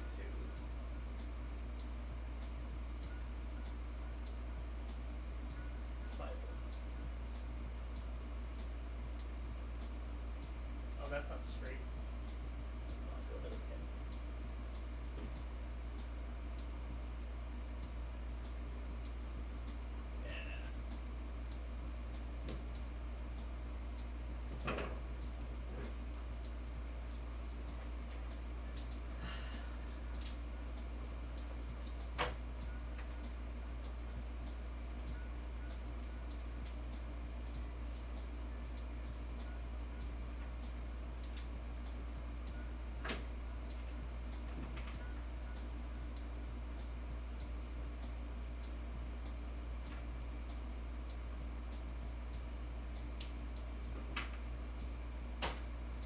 Bad Cup needs a sugar daddy for the rack install. Nah,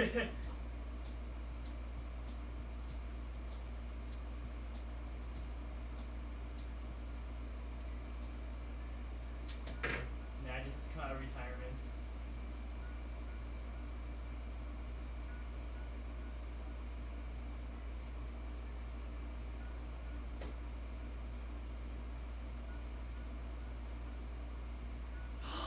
It's XJ Crazy! Hey Bellum!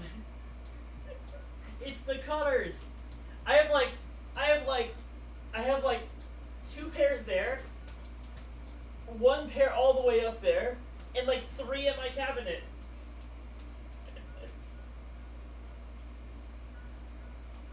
I have too many of these.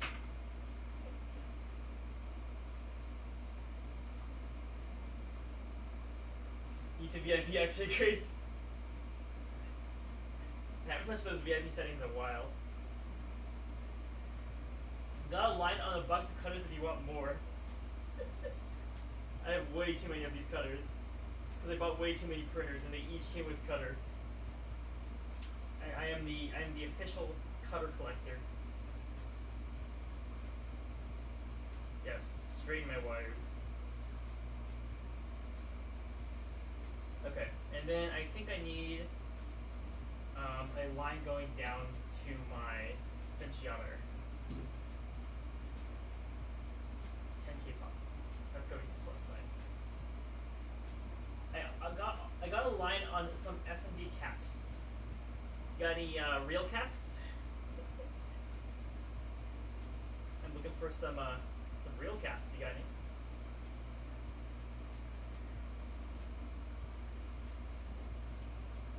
You ever notice how SMD caps are like so chunky compared to the rest of the SMD components?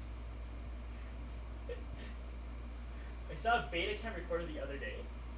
I don't know what that is, but that sounds cool.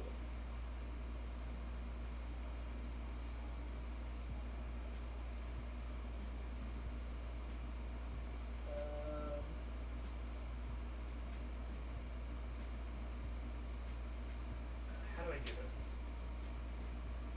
Right in the middle. So beta is a 30-minute tape.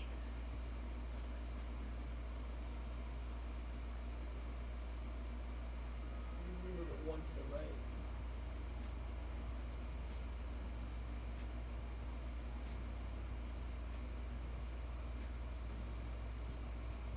Okay. And then 5 volts and ground can be connected on either side of it. So we're going to need a 5 volts and we're going to need a ground. Yes. VHS was a 1-hour tape. Movies run at VHS because you only needed 1 tape, so the beta was better quality. I see. So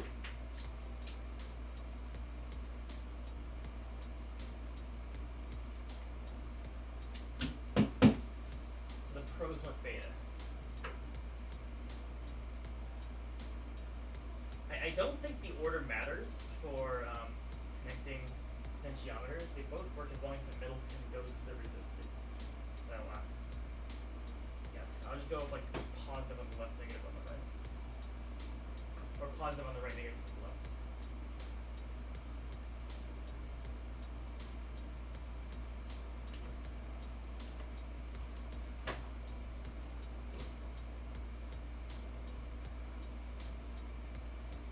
Oh wait, I want to talk about my rack.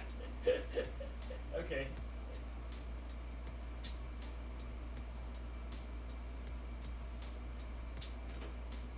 Are we back to talk about Kendarson about Bad Cup's rack?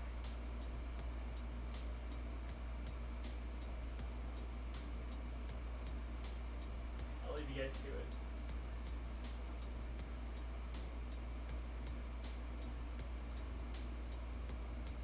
Oh, this is such a janky breadboard. This pot is so wobbly.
Auditing of cloud computers. Auditing of GitHub repositories. I was creating some GitHub repositories earlier.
Old man be happy to have 12 extra AdWord bars. True. I remember seeing like a skit of that exact scenario, or like a comic. Maybe it was XKCD about blank.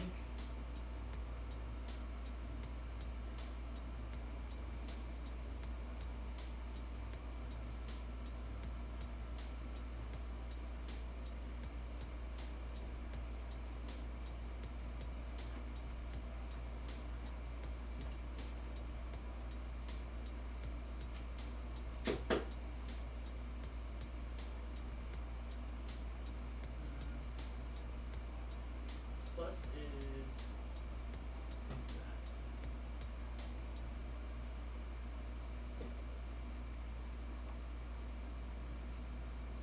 Fox News toolbar.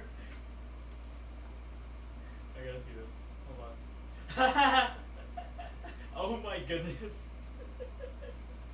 I remember when those toolbars were a thing. I think I was like 6 years old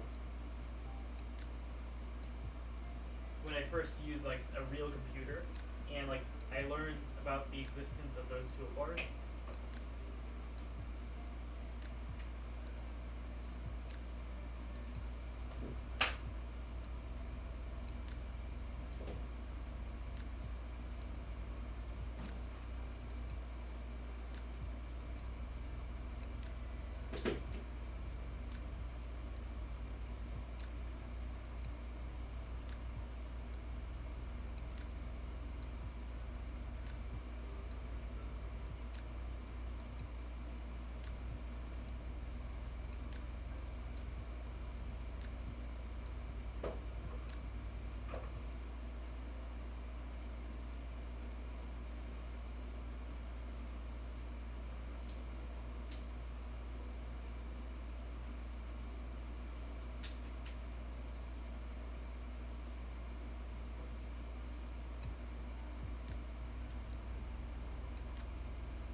better.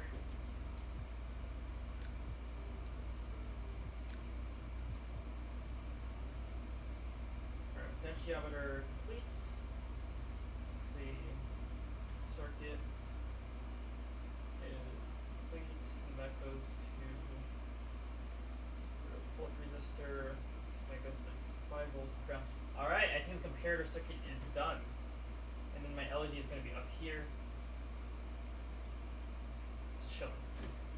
Alright. Circuit is complete, actually. Now I'm just going to write some code for it. I think we're doing interrupts, so you either pull the interrupt or you do something else to it. But I'll figure that out when it comes. Let's move to the white box so I can test some of this stuff out. You know, I just looked at the camera. The quality of the breadboard is actually great. We're supposed to interrupt the streamer. Got it. That's one way of putting it. All right, let me just get away from this the lead area because I can still smell things here. The circuit is complete though for the timer. I gotta clean this up. A bunch of little scraps of things that I'll eventually not use.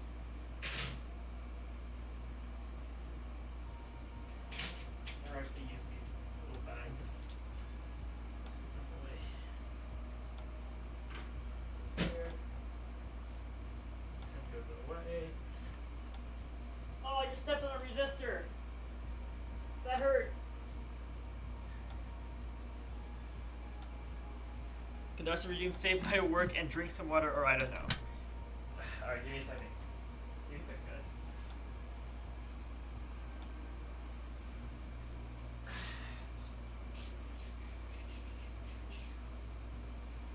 Alright. Camera moving. To the white box we go. Where things look nice. Things look nicer than they actually are. The higher the resistor, the stronger the pain.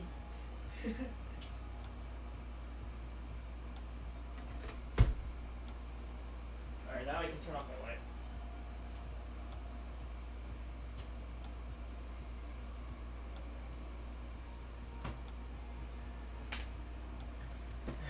Alright, here we go.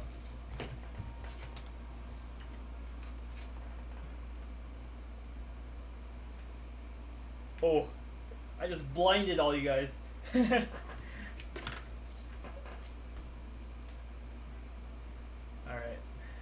That look good? I actually got some white paper to cover up those corners, so now it looks like a full room. Streamer reveals feet. You know, tons of streamers wear socks for reasons, but Chris is young. Imagine being flashbang.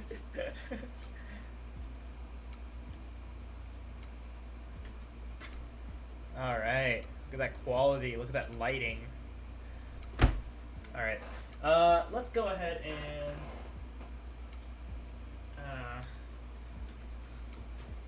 just prop that up with an Arduino. It's not high enough, so I'll prop that up with an Arduino and one of these case things. Alright, now you guys can see what's going on here. You know, I actually hot glued a JST connector just for this exact reason, where I can plug in the programmer and connect the programmer to my computer.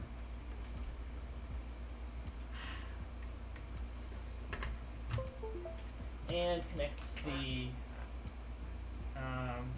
power source to this jack here. Oh. Oh. Oh. Oh. Chill. Chill. Oh my goodness. Alright. You know, this was a bad idea. You guys can just stare at this from up high.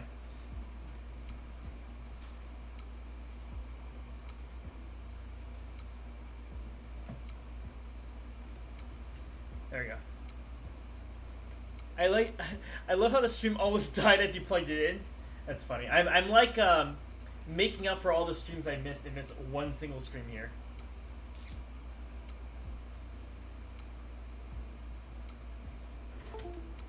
Okay. Alright, how to program interrupt. Let me just Google something real quick.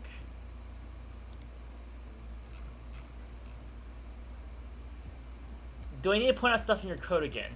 I think I'll be fine code-wise.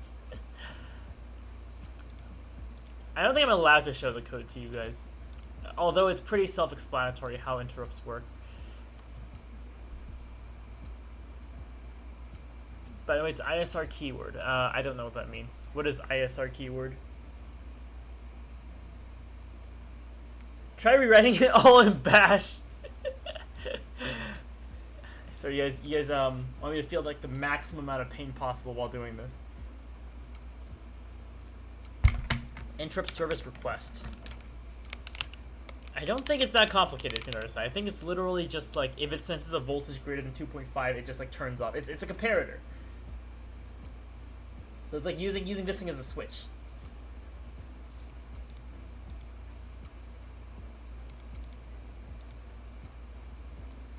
Lab 7C.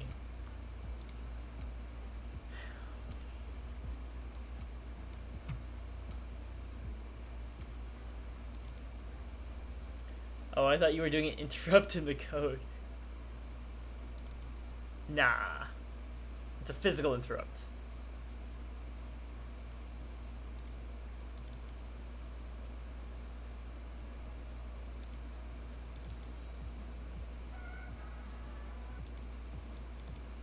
Alright, might be this.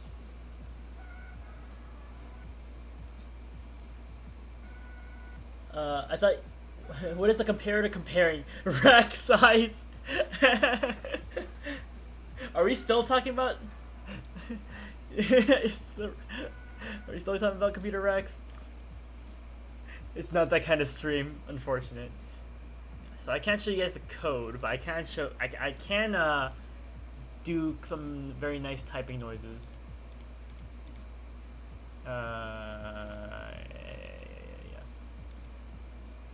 Projects.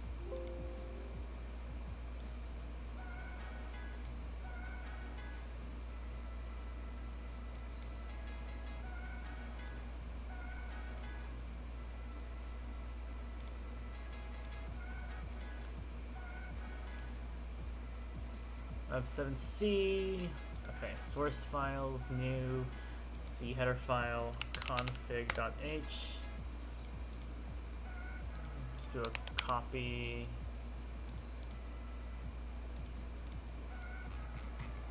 And a paste. Okay, delete that. What is Lab 7C?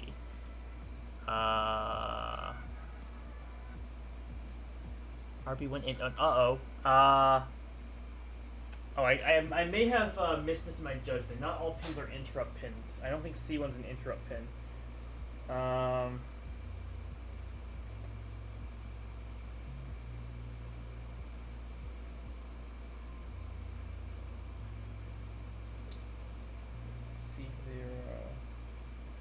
It's not an interrupt pin.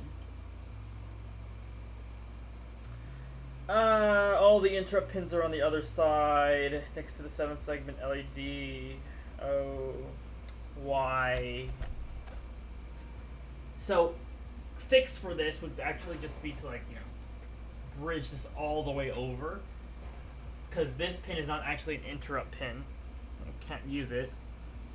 So I said make it RB1 RINT1. LED's fine. Redeem no glasses challenge. Oh my goodness, I'm not going to be able to code. It spins, yeah. Its resistor has a wiper that can select the resistance number between 0 and a maximum. It's 10K. 10K max. Alright, I'll put my glasses right here so you guys can prove. Okay, I have to somehow edit this circuit so that it goes all the way around and, works on pin RB. Can't see this thing. Because right now it's not going to work if it's on this pin. I either have to jump this, or I can just like do a little 360 and go all the way around. But that requires some circuit editing. I see why they wanted it on pin RB now instead of the other one. That's great. It's awesome.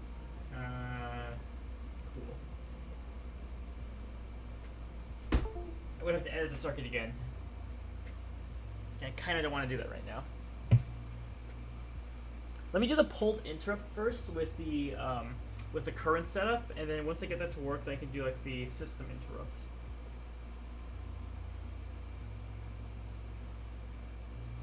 I can't see anything.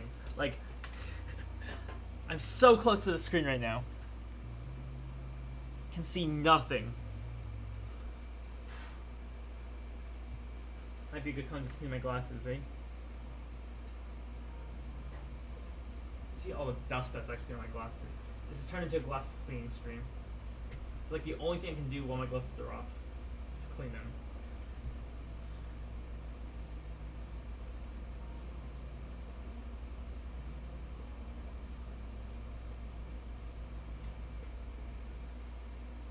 Alright, I can't put them on yet. I had to bring all my circuit things here. Fix this small misjudgment.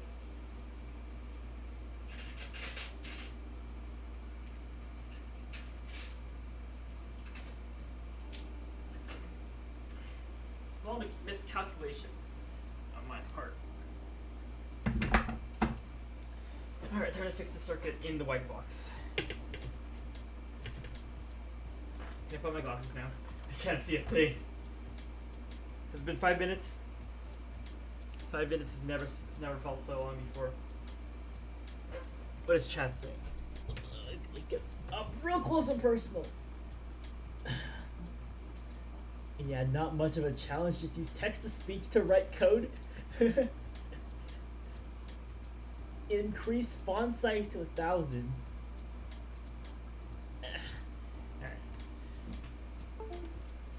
I don't know if it's been 5 minutes or not. It is currently 11 p.m. This is a marathon stream for me. All right. I'm gonna keep going. I need to decrease it. Hey Chris, can you hear me? What if I yell? If I write in caps, does it help? Unfortunately, I don't think so.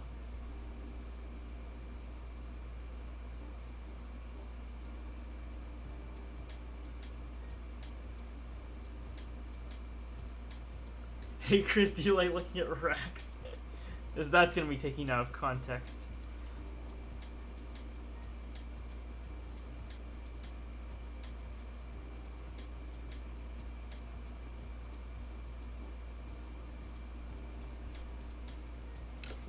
Alright. I need to fix this circuit. Oh yeah. Look at this thing rotate. Look at this thing go. That was another assignment I had. Alright, I'm going to go ahead and fix this circuit up. I'm going to connect it to this point. So I'm going to keep connecting it to this point, but I'm going to make a 360. Basically just go all the way around the PIC in order to connect it to the actual interrupt pin. Put ISR in your Google search for your code, etc. I don't think we're supposed to use ISR. At least that was an option when I saw about it.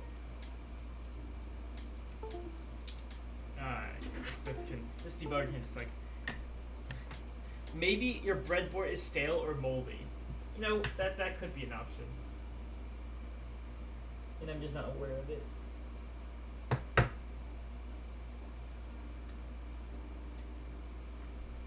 good thing about this white box is like if I want to correct something, I'm gonna catch all my pieces and I'll just pick them up later.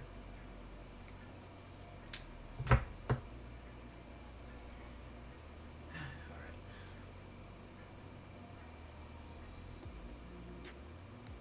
So over here.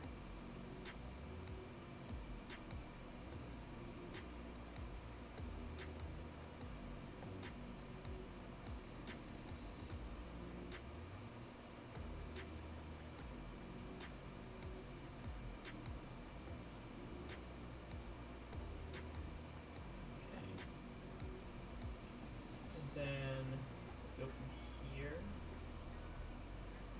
to here.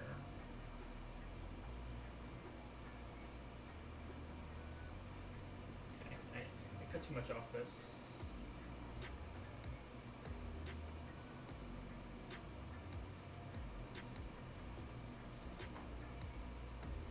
Or maybe I just go all the way around.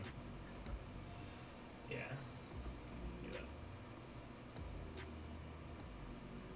Then I can just save a resistor and go straight from here to here.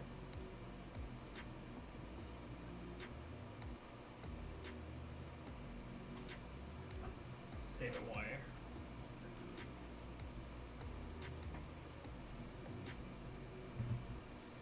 Alright, around the world we go.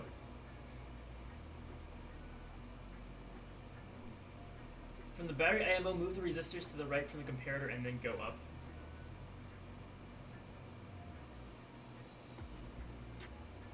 True, but I don't want to move that. That's too much work for me right now. I can just do that, because it'll still have the pull-up resistor to 5 volts. And I don't have to move as many wires as I did prior. Let's go all the way to up here.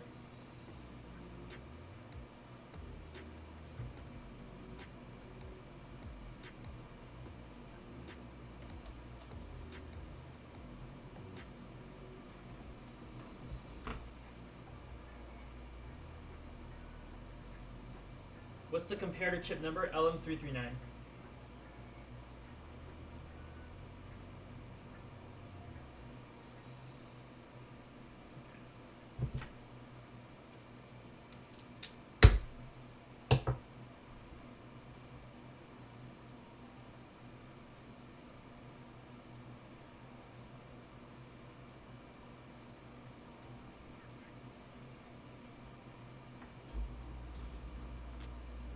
Also just move a comparator chip like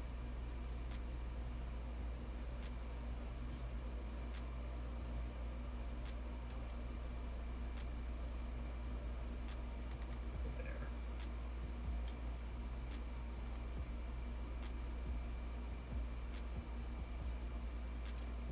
One before it. I put this one too long. Nice computer. The Onion. It's not a computer, but thank you. I mean, technically, this is a computer. If you want to be technical, I'm on output number 1. This is in 1. The hemisphere is on this side.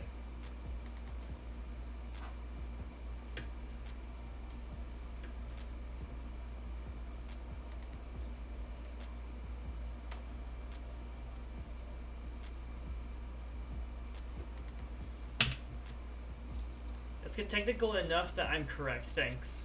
All right. Whatever you say, that Onion.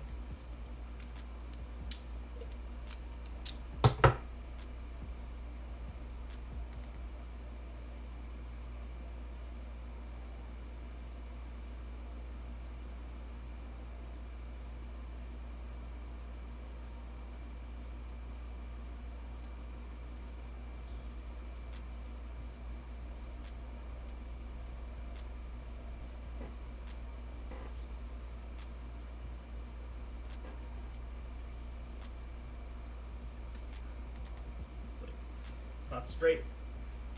I can't see with this camera in front of my face.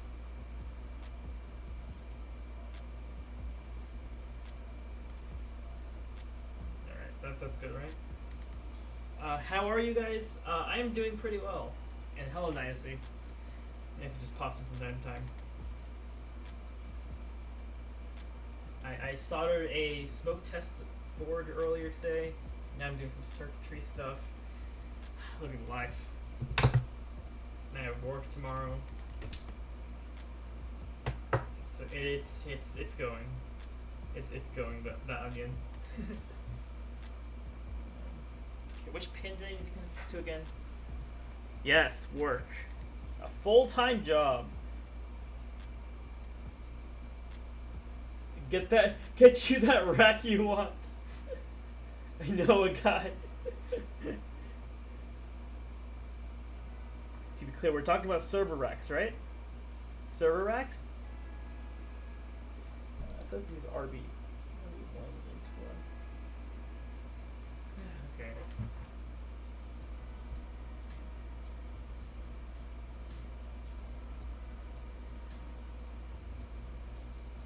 I don't know, that's up to you.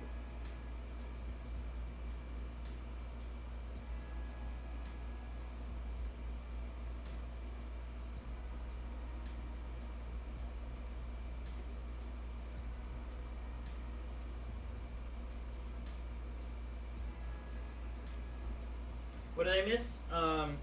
Me talking about having a job tomorrow and Kendar's telling me that I should do it to get my rack.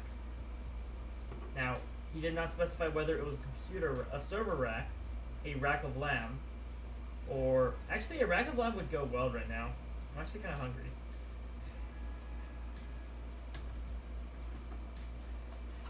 Pog.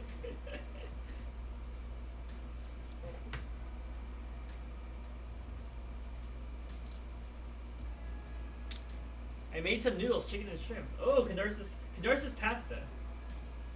Pasta.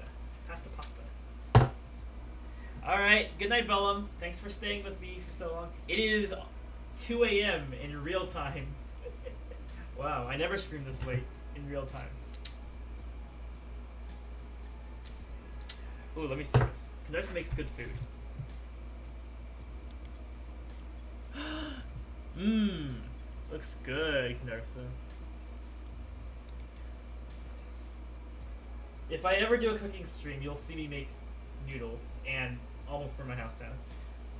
Oh, not chicken, that was pork. 0-1. That's way too long. I measured incorrectly. Pancit chicken. Pancit.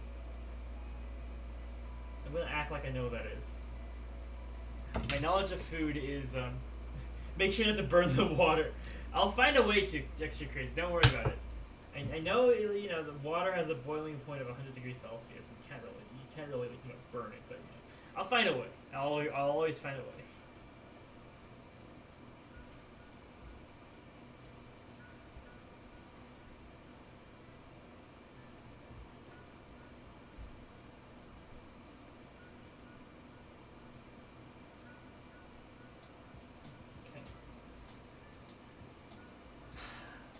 Hello, oh, this is Choi. Hey, Choi. The switch hasn't triggered in my brain yet. It's still taking a while. Alright, now it's connected to the right port. Just make sure the rest is fine. Alright, so the output goes to the pull-up resistor to 5 volts and also goes to B1. You have 5 volts, you have ground. B minus pin just goes to 5 volts across a resistor divider. And then a potentiometer goes to the plus side, and from 5 volts to ground. Yes! Oh, yes! Soldering successful. I'll show you. I don't have a 9-volt battery with me right now, but look at this. It works! Another one of my Blinky Learner boards complete. Should get him to show it off again. We also did the smoke test. We connected it in reverse polarity, and it functioned correctly, too. Some of the solder joints in the back are a little bit questionable, but don't worry about it. I have my voltage regulator board here. I can actually show it off. Just need my wires. My wires. Oh, here they are. Give me a second. I'm coming. We've been testing it in reverse polarity. This was the actual 9-volt battery this time. So. Real test. I need a red wire. I'm running out of red wires, guys. My red wire supply is empty. Alright, where is my screwdriver? Did I ever put my screwdriver back? Oh, it's right here. Alright.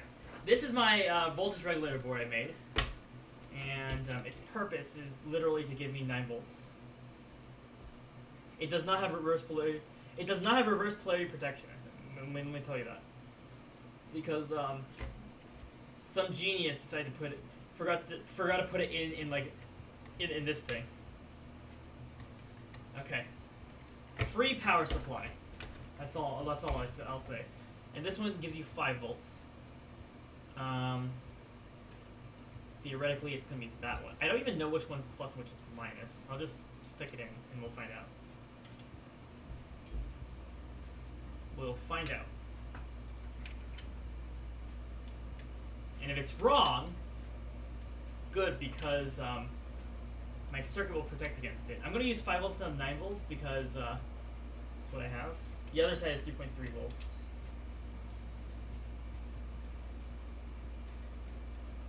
Don't show it backwards. The LVR with pop.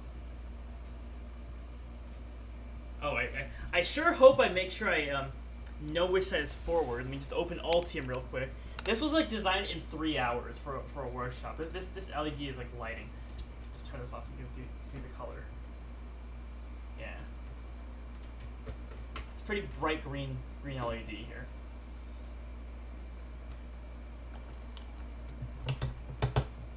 I can use a meter, or I can just look at my Altium design. This to ground. This is like my janky version of a portable power supply.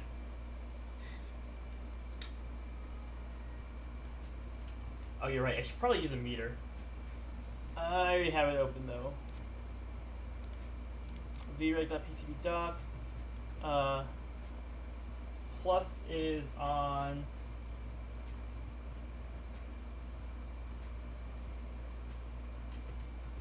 Plus is on the right side. Okay. I had to connect to the right the first time. No smoking today. Is that power supply lithium? No, it's a 9-volt battery. It's literally just a 9-volt battery inside this thing. Alright, negative. Would you look at that? It blinks. Beautiful. I almost shorted it. I almost shorted it. I like how you said right side and then put the black wire in it. No, I mean like from this. From the front. From the front, it's the right side. Yeah, so it blinks, right? You can turn the resistor to slow the blinking, or the potentiometer. I don't know why it's not clear, because there's no light. This is why this white box is important, guys. But then you can't see the LEDs blinking. All right, focus, focus. Focus. Focus. There we go. Okay. So, yeah. So it just turns this on. You can press the buttons, light it up. That's pretty much it. So you solder all this stuff in just for this to happen, and then you have a switch to turn the blinking off and on. You know, very simple design. I sell it on my website, but I also host events for it. So, very useful thing. It's also fun souvenir.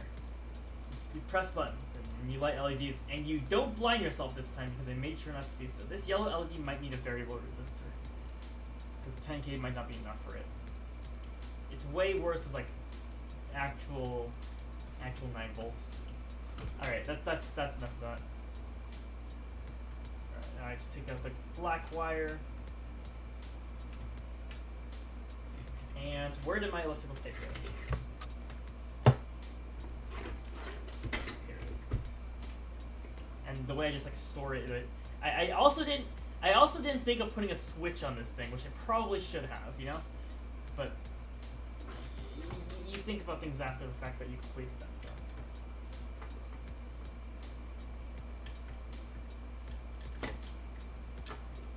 No problem, Troy. Good to have you here in the stream.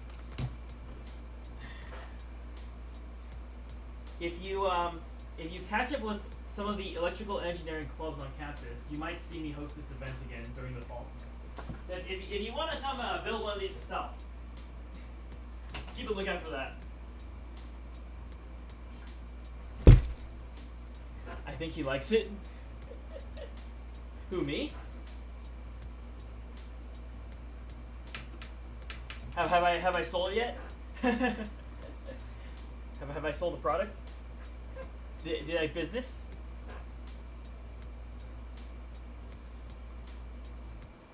All right. Okay, I need to clean this up. I think the circuit's fine now. Corrected the circuit. I just need to test it.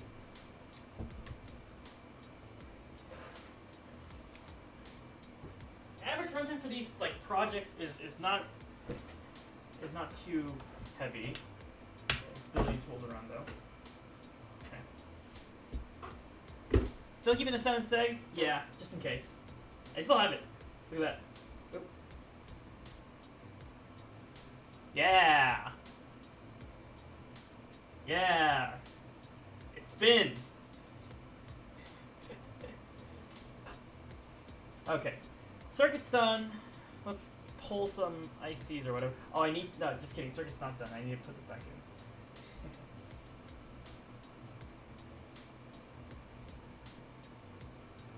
And this goes to ground.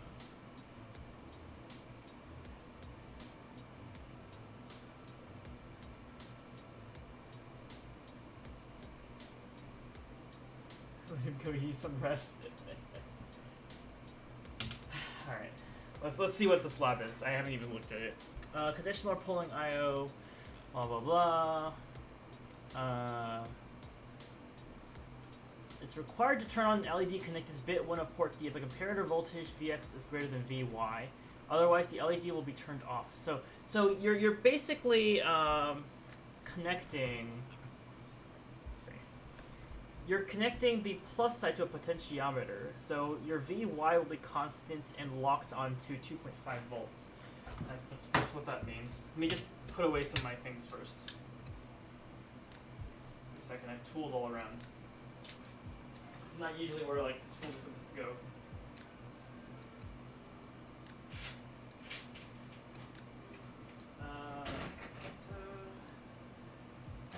I will not stop stream until I finish my projects.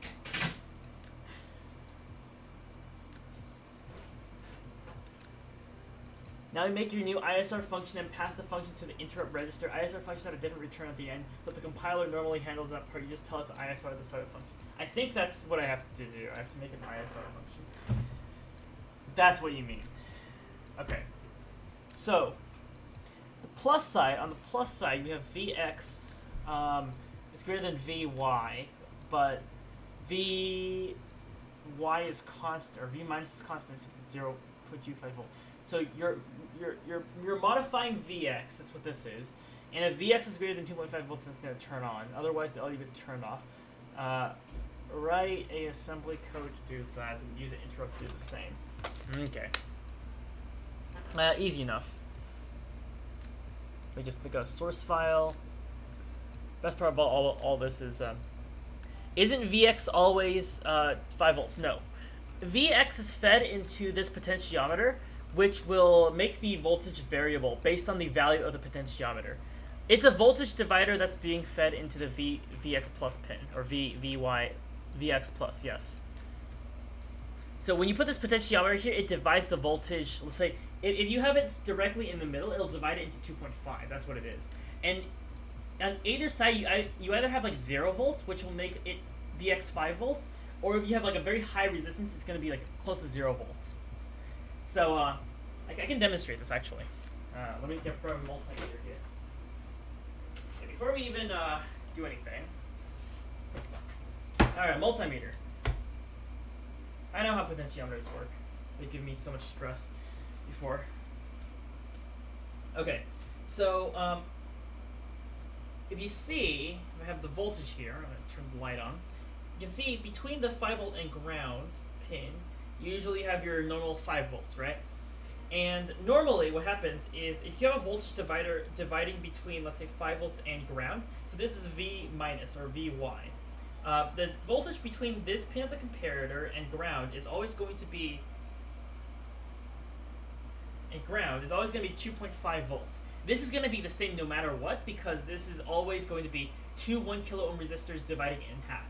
There's always going to be 2.5 volts going to this comparator, right?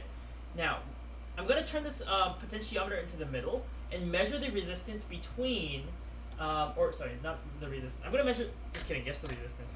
This is a 10 k ohm potentiometer. So if I measure the resistance between this pin and ground, we can see is, this is a 2K, about 2,500 ohms of resistance. It should be the same here. So about 2.5K and 2.5K. If I measure between the pin and 5 volts, I get 2.5K resistance, and between the pin and ground, I also get about 2.5K. So this is when the potentiometer is in the center setting, right? So if I turn it to one side, now suddenly the resistance between the 5 volts and the pin is 0 volts, right? It's 0 volts between this pin. And between ground, it's going to be almost... Oh, that's odd. That'd be like 10K. 700. So in that case, you're going to have a 0 ohm resistor connecting the 5 volts to the pin, and from the pin to ground, you have a 700 ohm resistor. And through that logic, you're basically saying, okay, the pin's going to get 5 volts now through that voltage divider, right? Yeah. So in this case, if I try it out with voltage,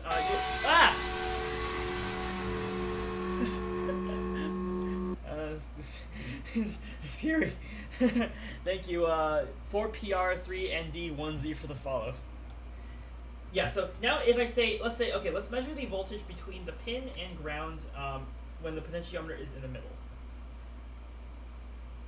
And so in this case, the voltage between this pin and ground, let's try that again, and ground, this is not voltage, this is resistance. The voltage between this pin and ground is about 2.5.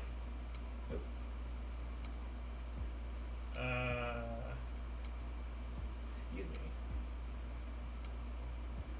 There's no voltage.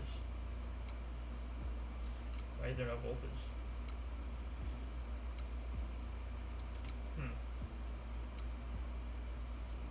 Something's not being connected properly.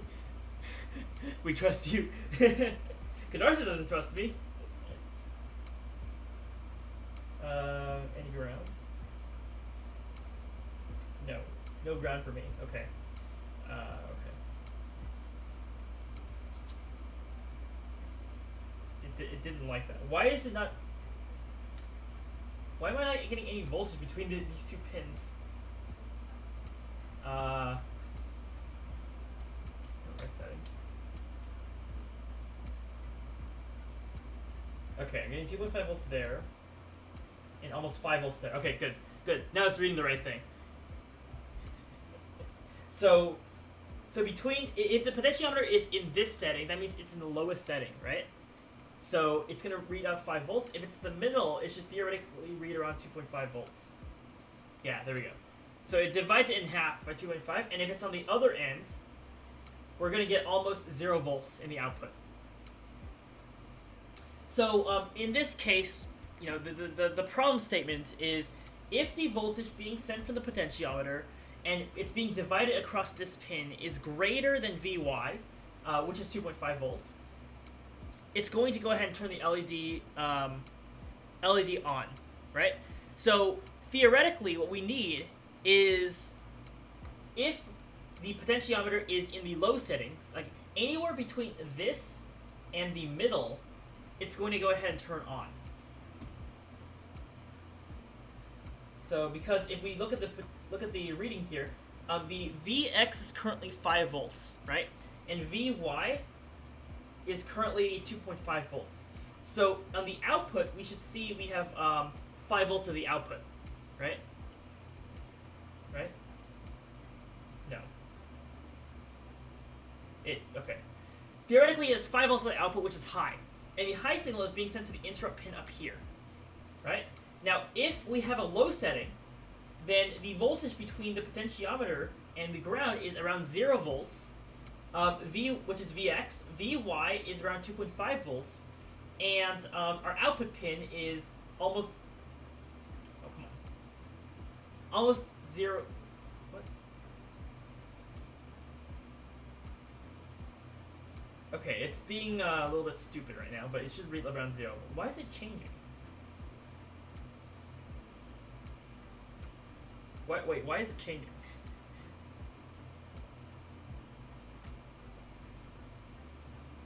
(32), 2.4.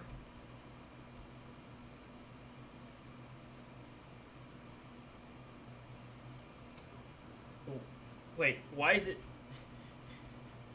Do you see this? It shouldn't be changing like this, right? Look at the data sheet.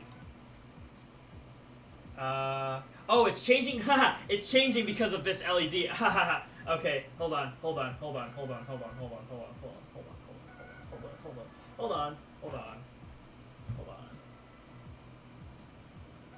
And this, friends, is why you don't reuse ports. It's gonna yoink this. Okay. Yeah, it's being set by it. Okay, you know what? This is why you don't demonstrate things like when it's not complete yet. I'm gonna put this back in, and you'll see like that the interrupt works with the 7-segment LED in the end too. Demonstration has been flawed. I will go ahead and move this pin and then redo my demonstration of how this thing works. Okay. Someone clip this so that I can use it later.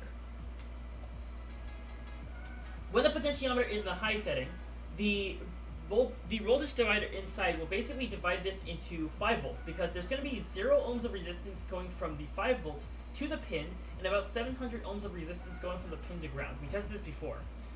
So in this case, we'll have around 5 volts at its output.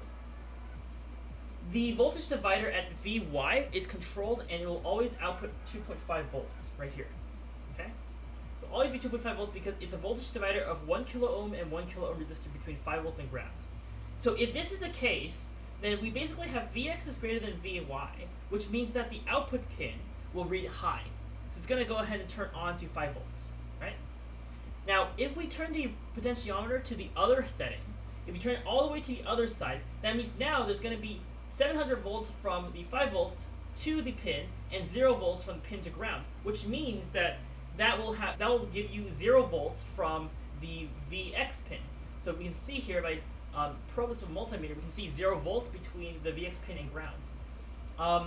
Between the Vy pin and ground, even in this case, we're still going to have a voltage divider of 1 kilo ohm, 1 kilo ohm, which means the voltage gets divided in half, and we get 2.5 volts at the output.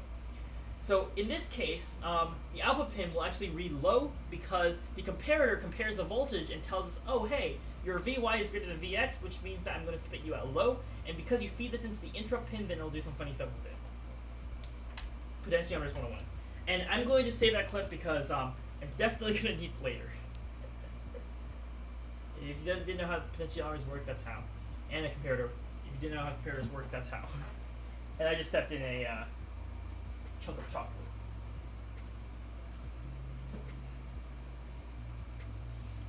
Okay. Alright, that's complete.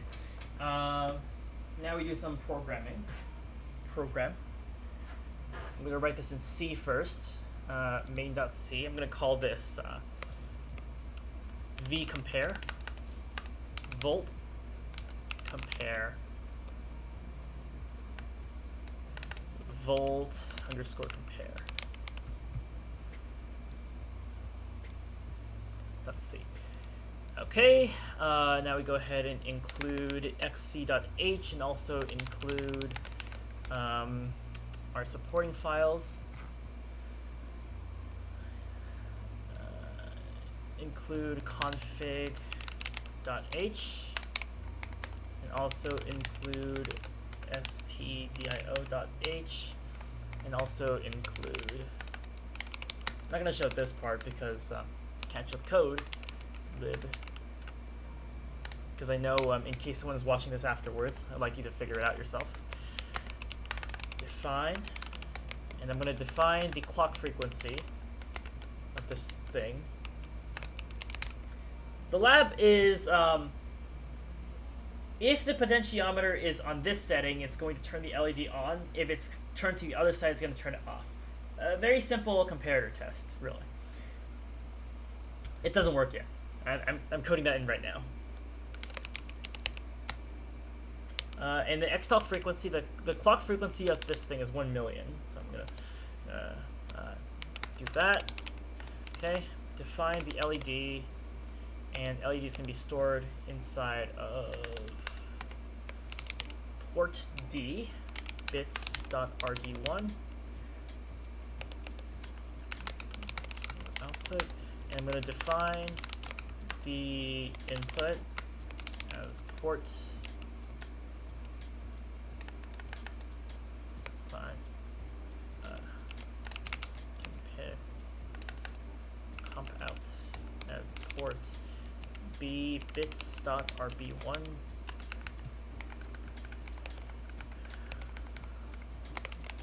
of comparator. Okay.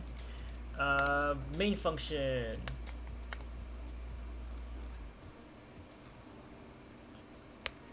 Okay. Add const1 0x0f. This doesn't error out on me. Tris d. Tris d is going to be output, so that's 0x00. Tris b is going to equal 0xff, which means it's going to be an input. Pin out output. Pin out put for port D or port B. Do we need to use a delay? No. I don't think so for this one, because it's an interrupt, right? What keyboard do you have? It's in the description of the Twitch. I don't actually know what the name of it is. But I know it was expensive, and my friend told me to buy it because she said it was a good investment, so I did. Yeah, whatever it says in the description, that's what it is. Alright. And, interrupts. Setup.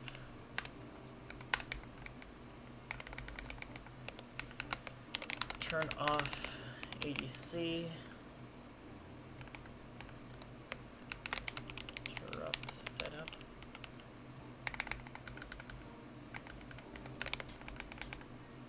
Okay, you're gonna need to make sure that the int con bits equals 1, int con bits dot int 1e is 1, so int 1 will be enabled, and then int con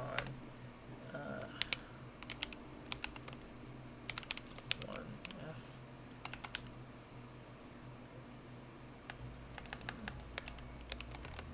is 0. Okay. And then my while loop.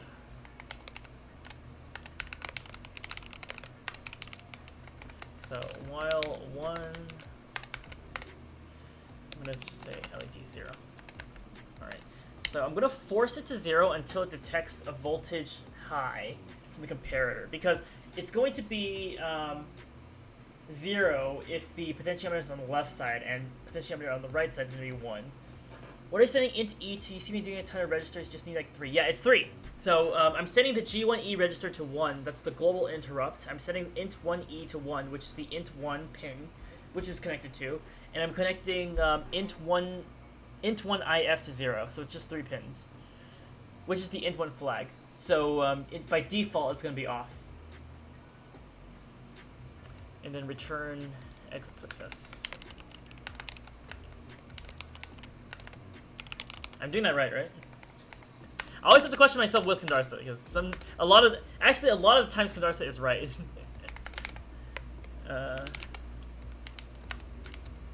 Okay.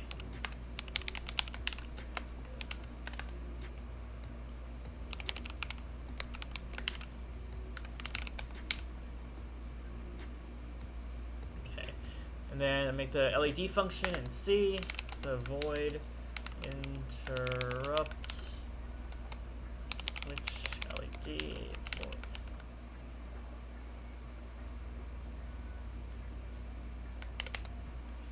Okay. In that case, so if int con 3 bits dot int 1e, so if the interrupt pin and the flag is turned on to high, int con 3 bits. Oh wait, you're not on a PIC 16, so it might be different. I don't know, ignore me.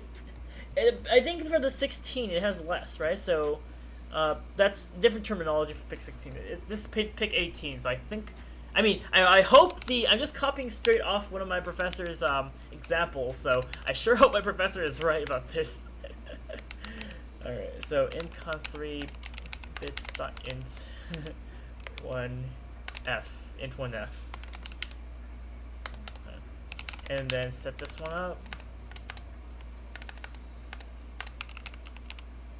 So if comp out is equal to 1, then just go ahead and set LED equal to 1. And then return nothing. Okay, I think the C code is done.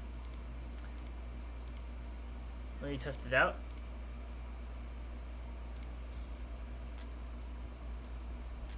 The program is not even connected to the computer because I threw it out, which is great. I know it, like, voltage-wise it works, so now we're just taking a look at what happens when the debugger is plugged in. Oh, smack the counter with it.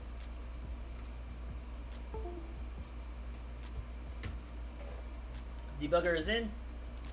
Upload the code.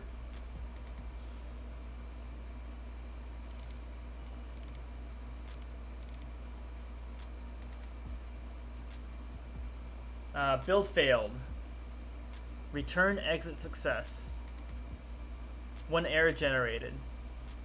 No, you just returned nothing. Okay, just kidding.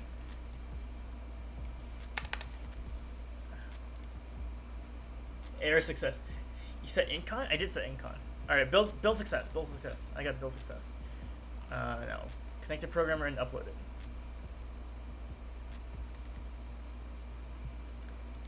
Yeah. Invalid ID.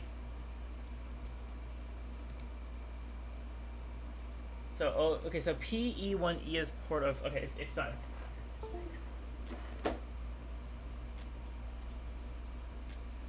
Alright. Hey, it works! Would you look at that? Hey! It also turns on the 7-segment LED because I didn't disconnect that, but yeah.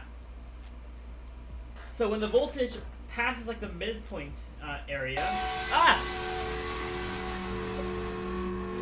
oh my goodness, I should not be wearing this at like max volume. These headphones hurt. Thank you FXLEBULOT for the follow. Some of these usernames seem very abstract today. Quite interesting. So yeah, it works. Great. Awesome. First try. Hi from France. Oh, hello. From way across the country. Hello. Welcome to the stream. Greetings from France.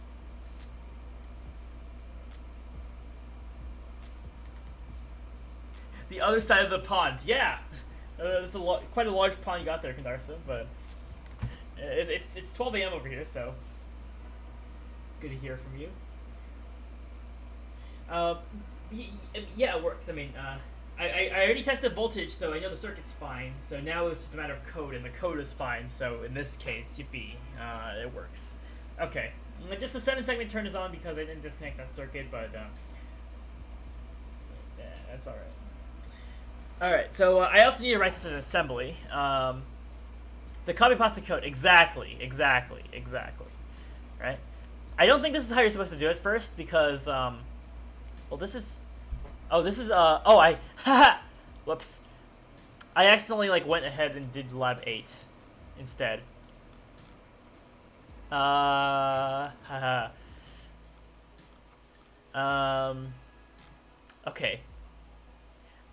I went ahead and did one lab ahead. Because this was you're supposed to mimic this using pulled IO and then also interrupt IO. And pulled IO is a little bit different. Okay. Pulled IO is just, let me see. Pulled IO.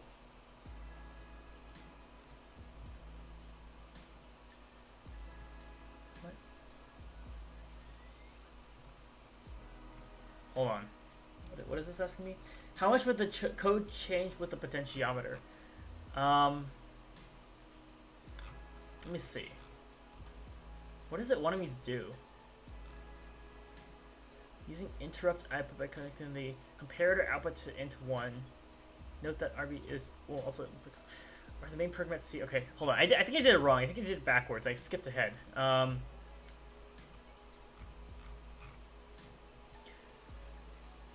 Okay. Write the...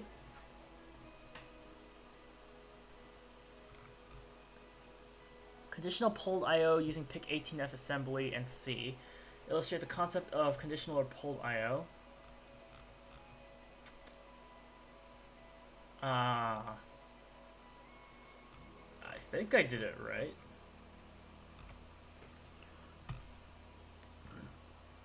Okay, let me just check an example to see how you did it with pulled I/O.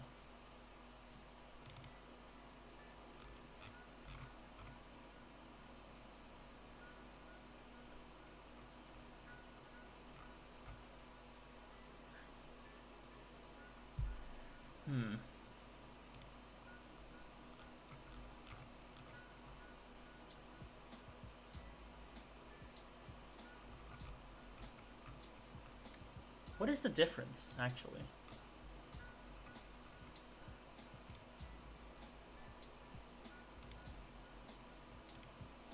I think I used actual interrupts to do this first, but I don't think you're supposed to. One is using poll. Oh, just put it in the main function and loopy loops. Oh, okay. Oh, wait, that's really easy. Okay, I get it. All right, let me just make a lab 8C because I screwed up real quick. Is that what it means? If I pulled? I guess it makes sense. You're pulling in every loop, so that makes sense. Lab 8C, finish. I gotta start closing some of these. All right, lab 8C. Go ahead and make them config.h. C header file config.h, and also make my main.c. Interrupt LED here.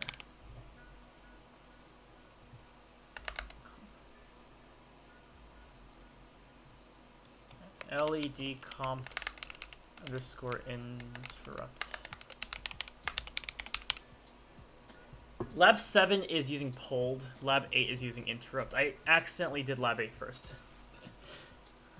Whoops.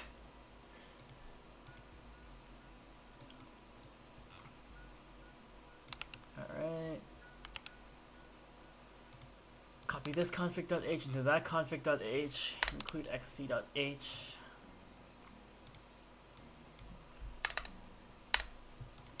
Okay, so then I need to copy this code into here,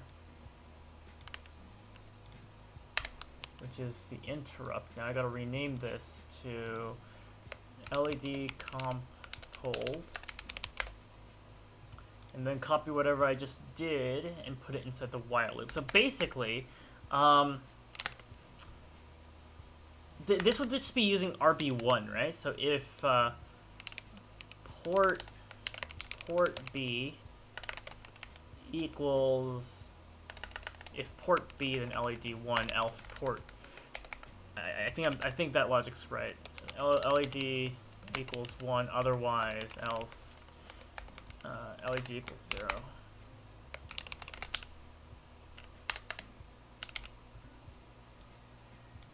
Is it really that simple? So in this case, you wouldn't even need the void interrupt. Alright, I'll upload the pulled one and see if it works.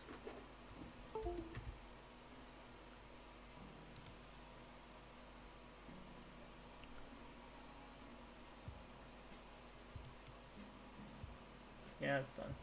Get me out of here. Okay, yeah, it still works. But so this one's using the infinite loop.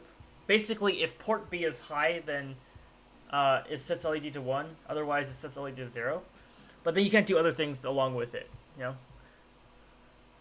So then you have pulled here, and then LED comp.interrupt on the other one.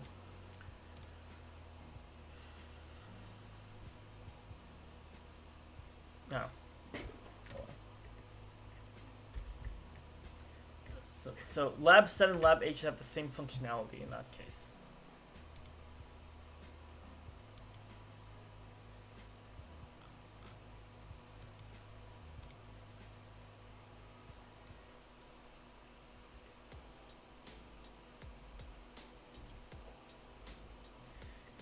I'm gonna disconnect before testing it out. There you go. So it works the same, which is good. I don't know why this was the case though. Okay, no interrupts, which I did, and then use interrupt IO only. Your main code should only be used to set up the input, output, and other configuration. In other words, your infinite loop should be blank. I mean, input only 0, which is fine. All right, I'm done. Okay, I just need to write the assembly code for it now, which shouldn't be too bad. And then it's done. Close. Close. Close. Close. Close. Close. Alright, new project. Pick 18F, 4321. Yes. Simulator. Not simulator. Compiler, pick S. Alright. Lab 7. Assembly. Finish. Still works.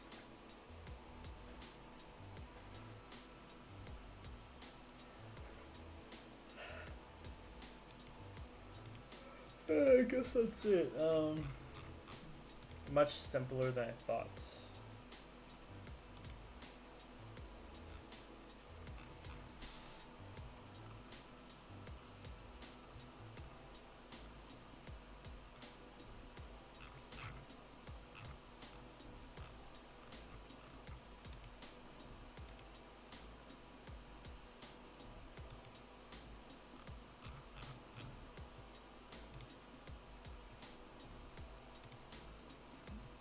I have to answer all my unread messages after this, or go to sleep. I might go to sleep. Tomorrow's another long day of work. All right. Assembly.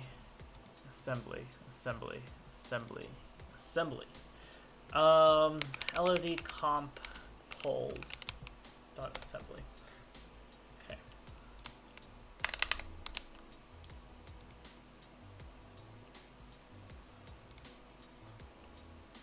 Some template code to use.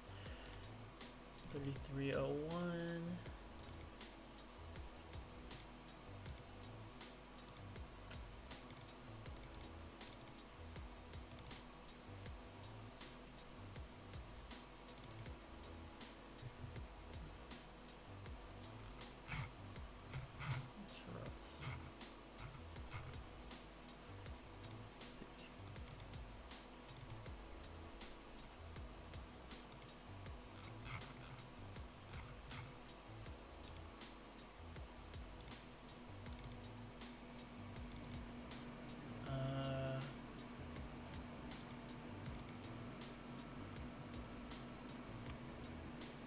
Okay.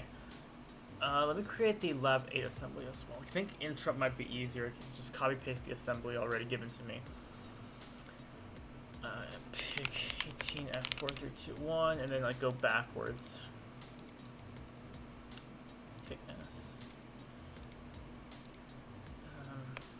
Lab 8 assembly.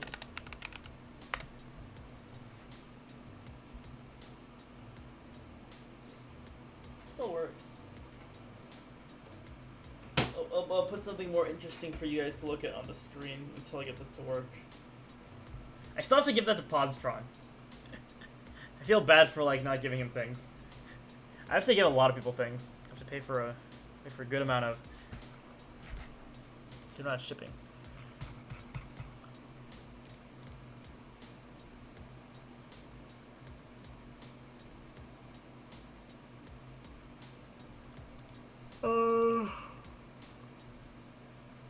bit assembly, source files, new, assembly file, LED comp, underscore interrupt.s. Okay. Alright, let's see what we have to do here.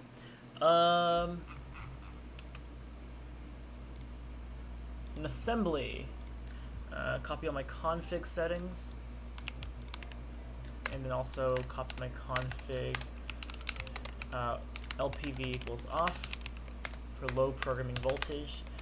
Include my xc.inc.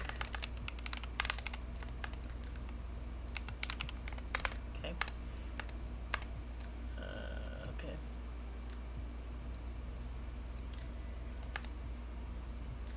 And then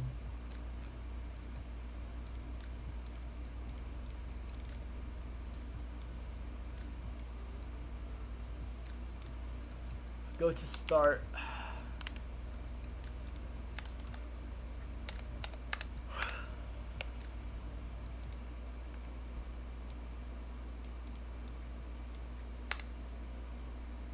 Hey, I summoned Positron. Hello, hello, hello. Welcome. I'm doing some fun little assembly here. Okay. I'm gonna go to main.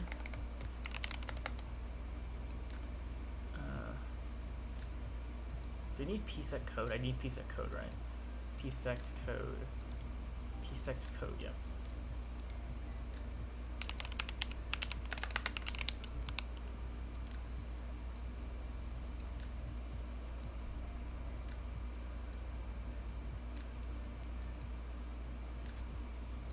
Okay.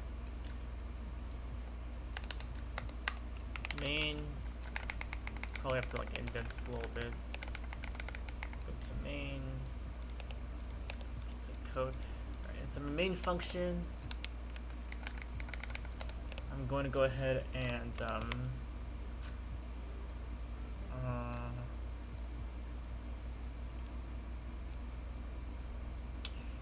okay.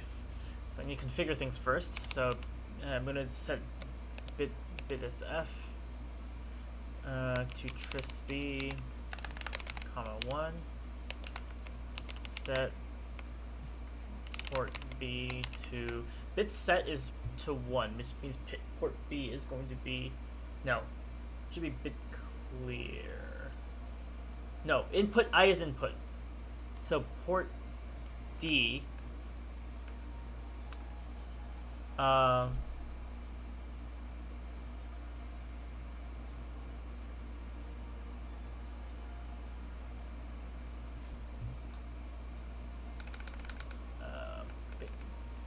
set f tris d1. So port D to input, and then BCF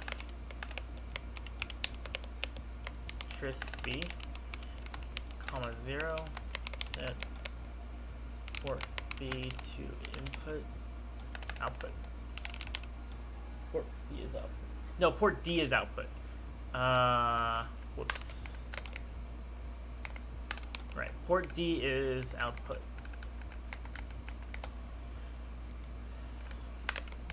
D. Okay, so port B is input, port D is output. Stitch the ECS now, smart alien. Yeah. He's just chilling here. Okay, so,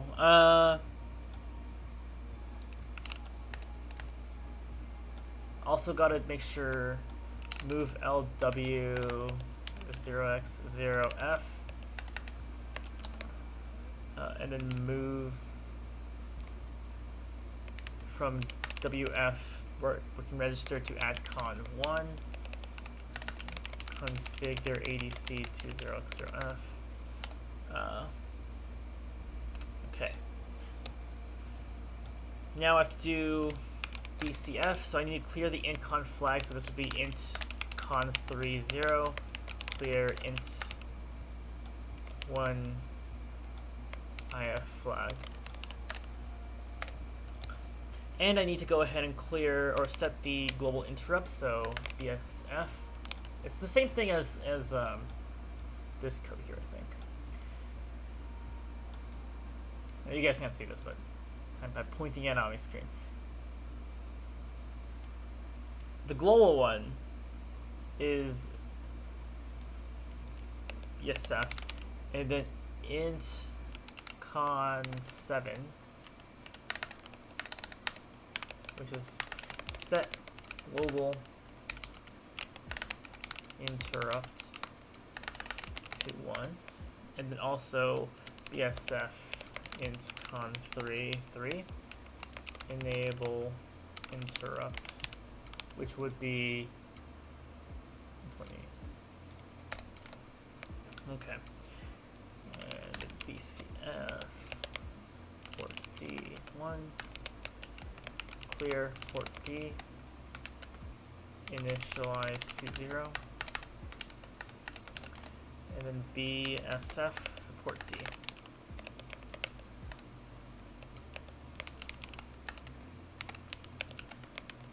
Set port D, B, clear for comparator.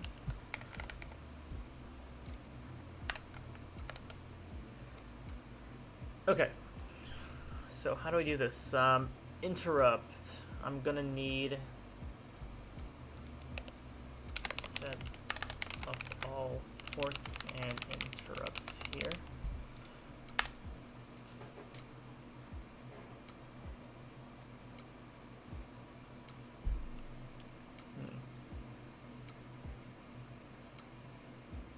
Oh, this is where I set up the ISR, huh, Condarsa? I'm gonna need to do what Condarsa said and set up ISR. So ISR label. Interrupt service routine.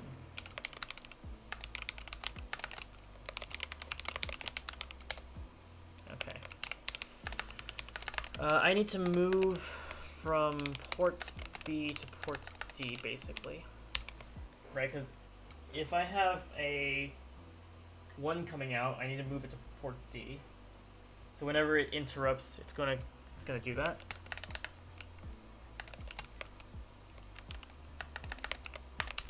Map input, output, interrupted. Okay, and I'm gonna BCF int con3 0 clear interrupt flag. I think I need retfie. That's the command to enable the interrupt and return, right?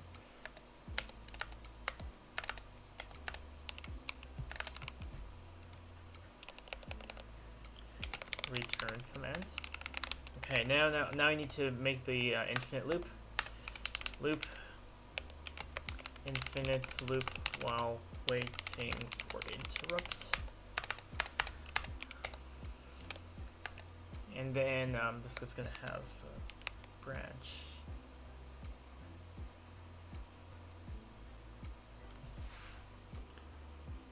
Let's see.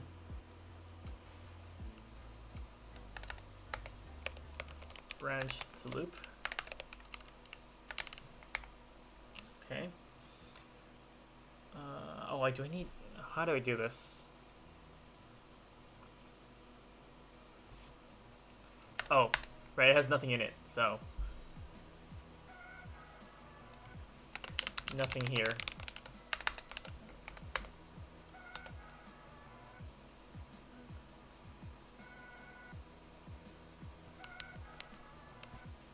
Is that it?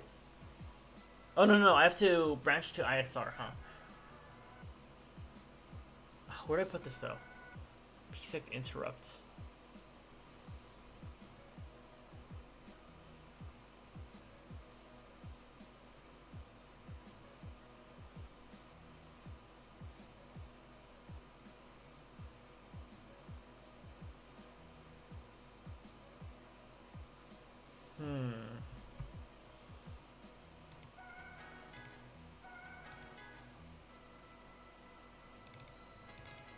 How did my professor do this?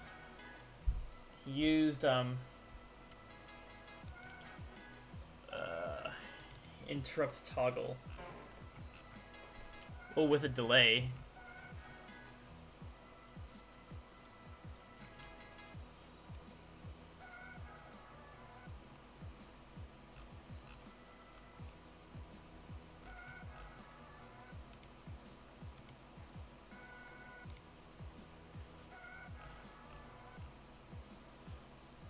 Set up interrupts.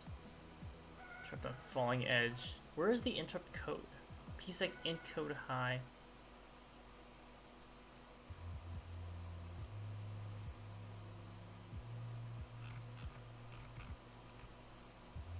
Oh, you use a PSEC, huh?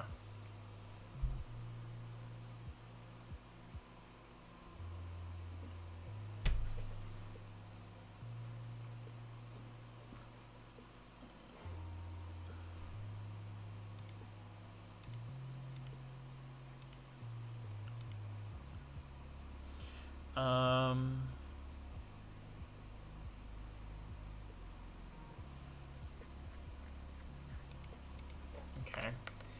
You need to include like a PSEC up here.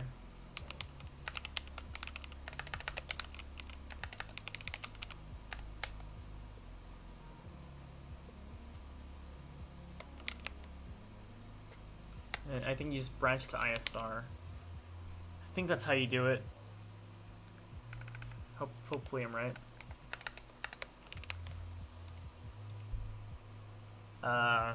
Test it out.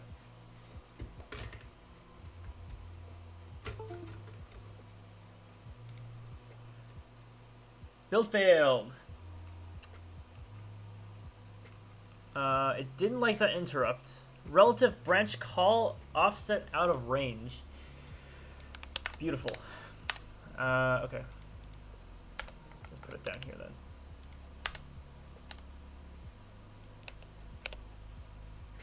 Let's see if that works. Nope, it didn't work.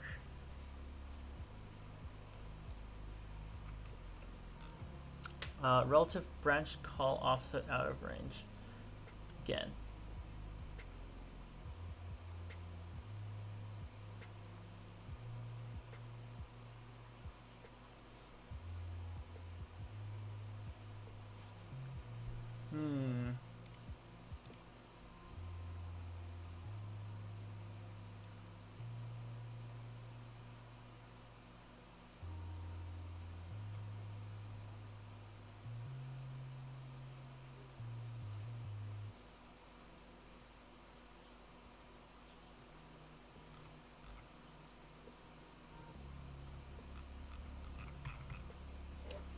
They did this. Called it int code high.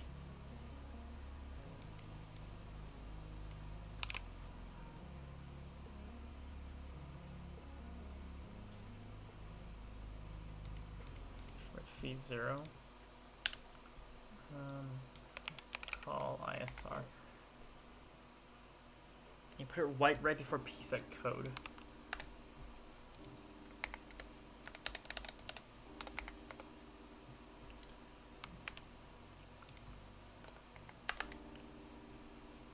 PSEC interrupt call ISR. I'd have to do the BCF.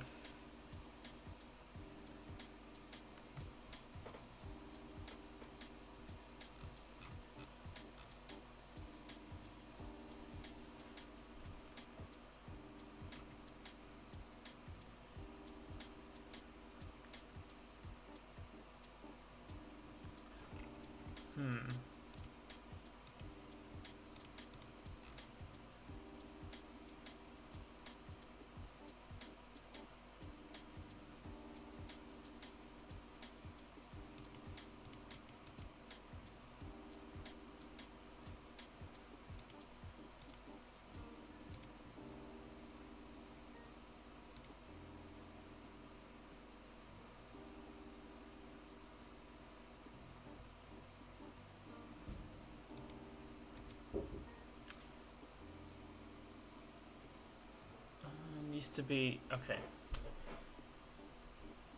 think I'm doing this wrong. Let me just loop back on this.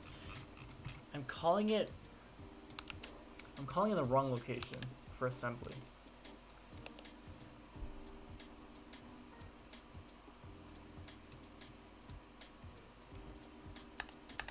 It should be BCF incon 3 and then 0.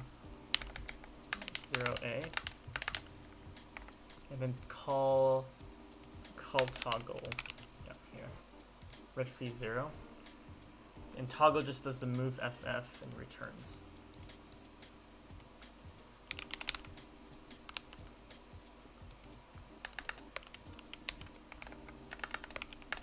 Call toggle and then red feed 0.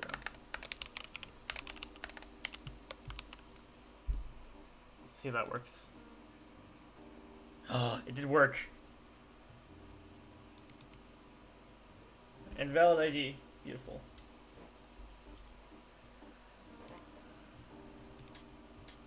I have points to blow up a capacitor. Should I use it on that or use it on fitness? Uh-oh.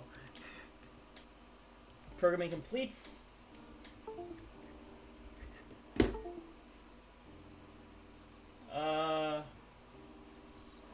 Okay. Is it return 0? No, it's just returns 0. Well, okay.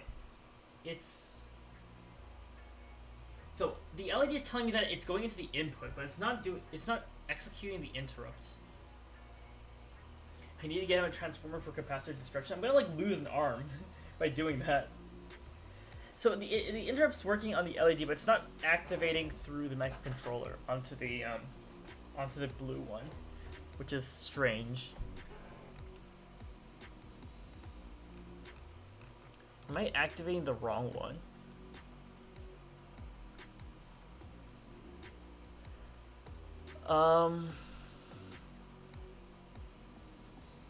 Set up interrupts.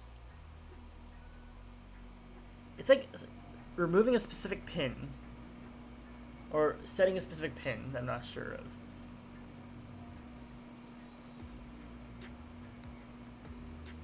If we use a low voltage, we do not need a transformer. Uh-oh.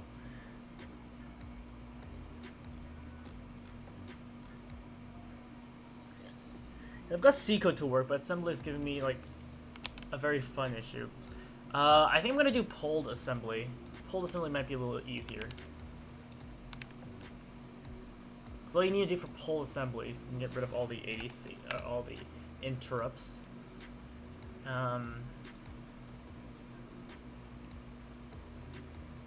Okay, then infer loop to pull for data. Isn't pulled assembly just regular code? Pulled is when you are looping through a specific function to see what the state is, and then activating it based on that. Interrupt is when you're stopping the loop to go do something else. Do I need to make a capacitive destructions tree? What does pulled assembly just regular code mean though? That's a little confusing.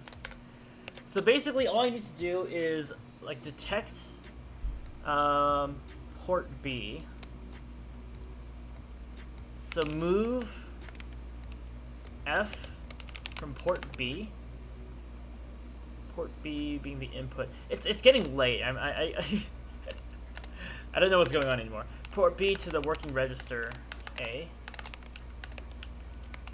Move. Yeah, technically, yeah. So it's easier technically. Polling is meaning that you're getting a piece of data every single time you're looping through an object. Interrupts is the new one. We have to break apart from the loop and go do something else. I think this is a task for tomorrow. But I can probably get this done. Hold on. I can get assembly poll done, which is pretty easy. So move F to yeah. Or no, I don't even have to do that. I can just do a bit check. BTF SS and then port B, comma 0, comma A. Check if port B equals 0. If so, skip. And then call toggle, and then bra loop. Okay, that should be it for the assembly. Not plugged in. It should be like very easy to do so. I will do the other one tomorrow. when my brain is working.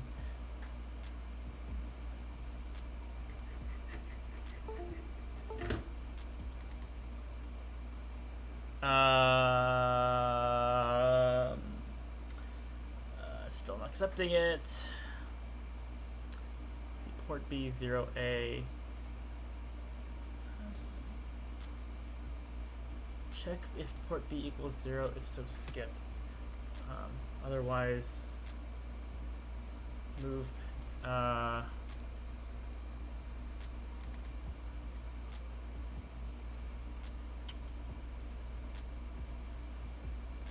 Hold on.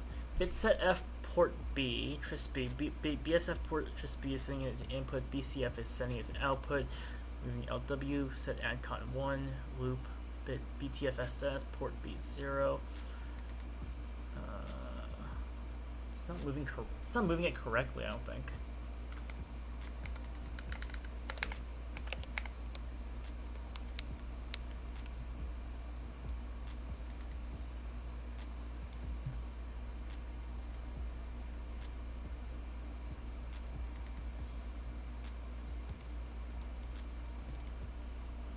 Is it mapping the input to the output? Because if one is being toggled, let me check my instruction sheet real quick.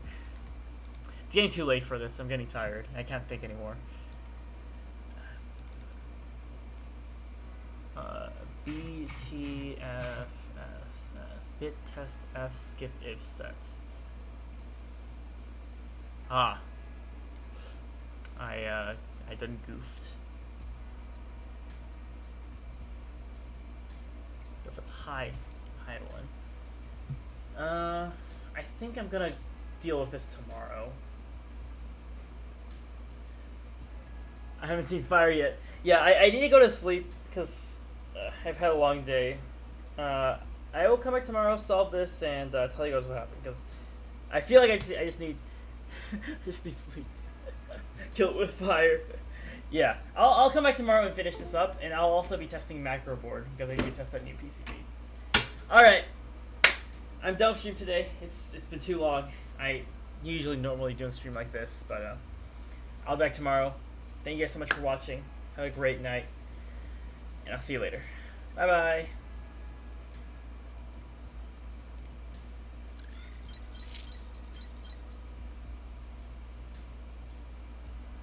Wait, are we rating someone? Is someone live right now? I completely forgot. Yeah, where are we going? All right, to Akenshi we go. Yeah, where are we going? All right, to Akenshi. Oh, I said it twice. So fitness next time. Oh God. I'm having nightmares already. All right, see you guys.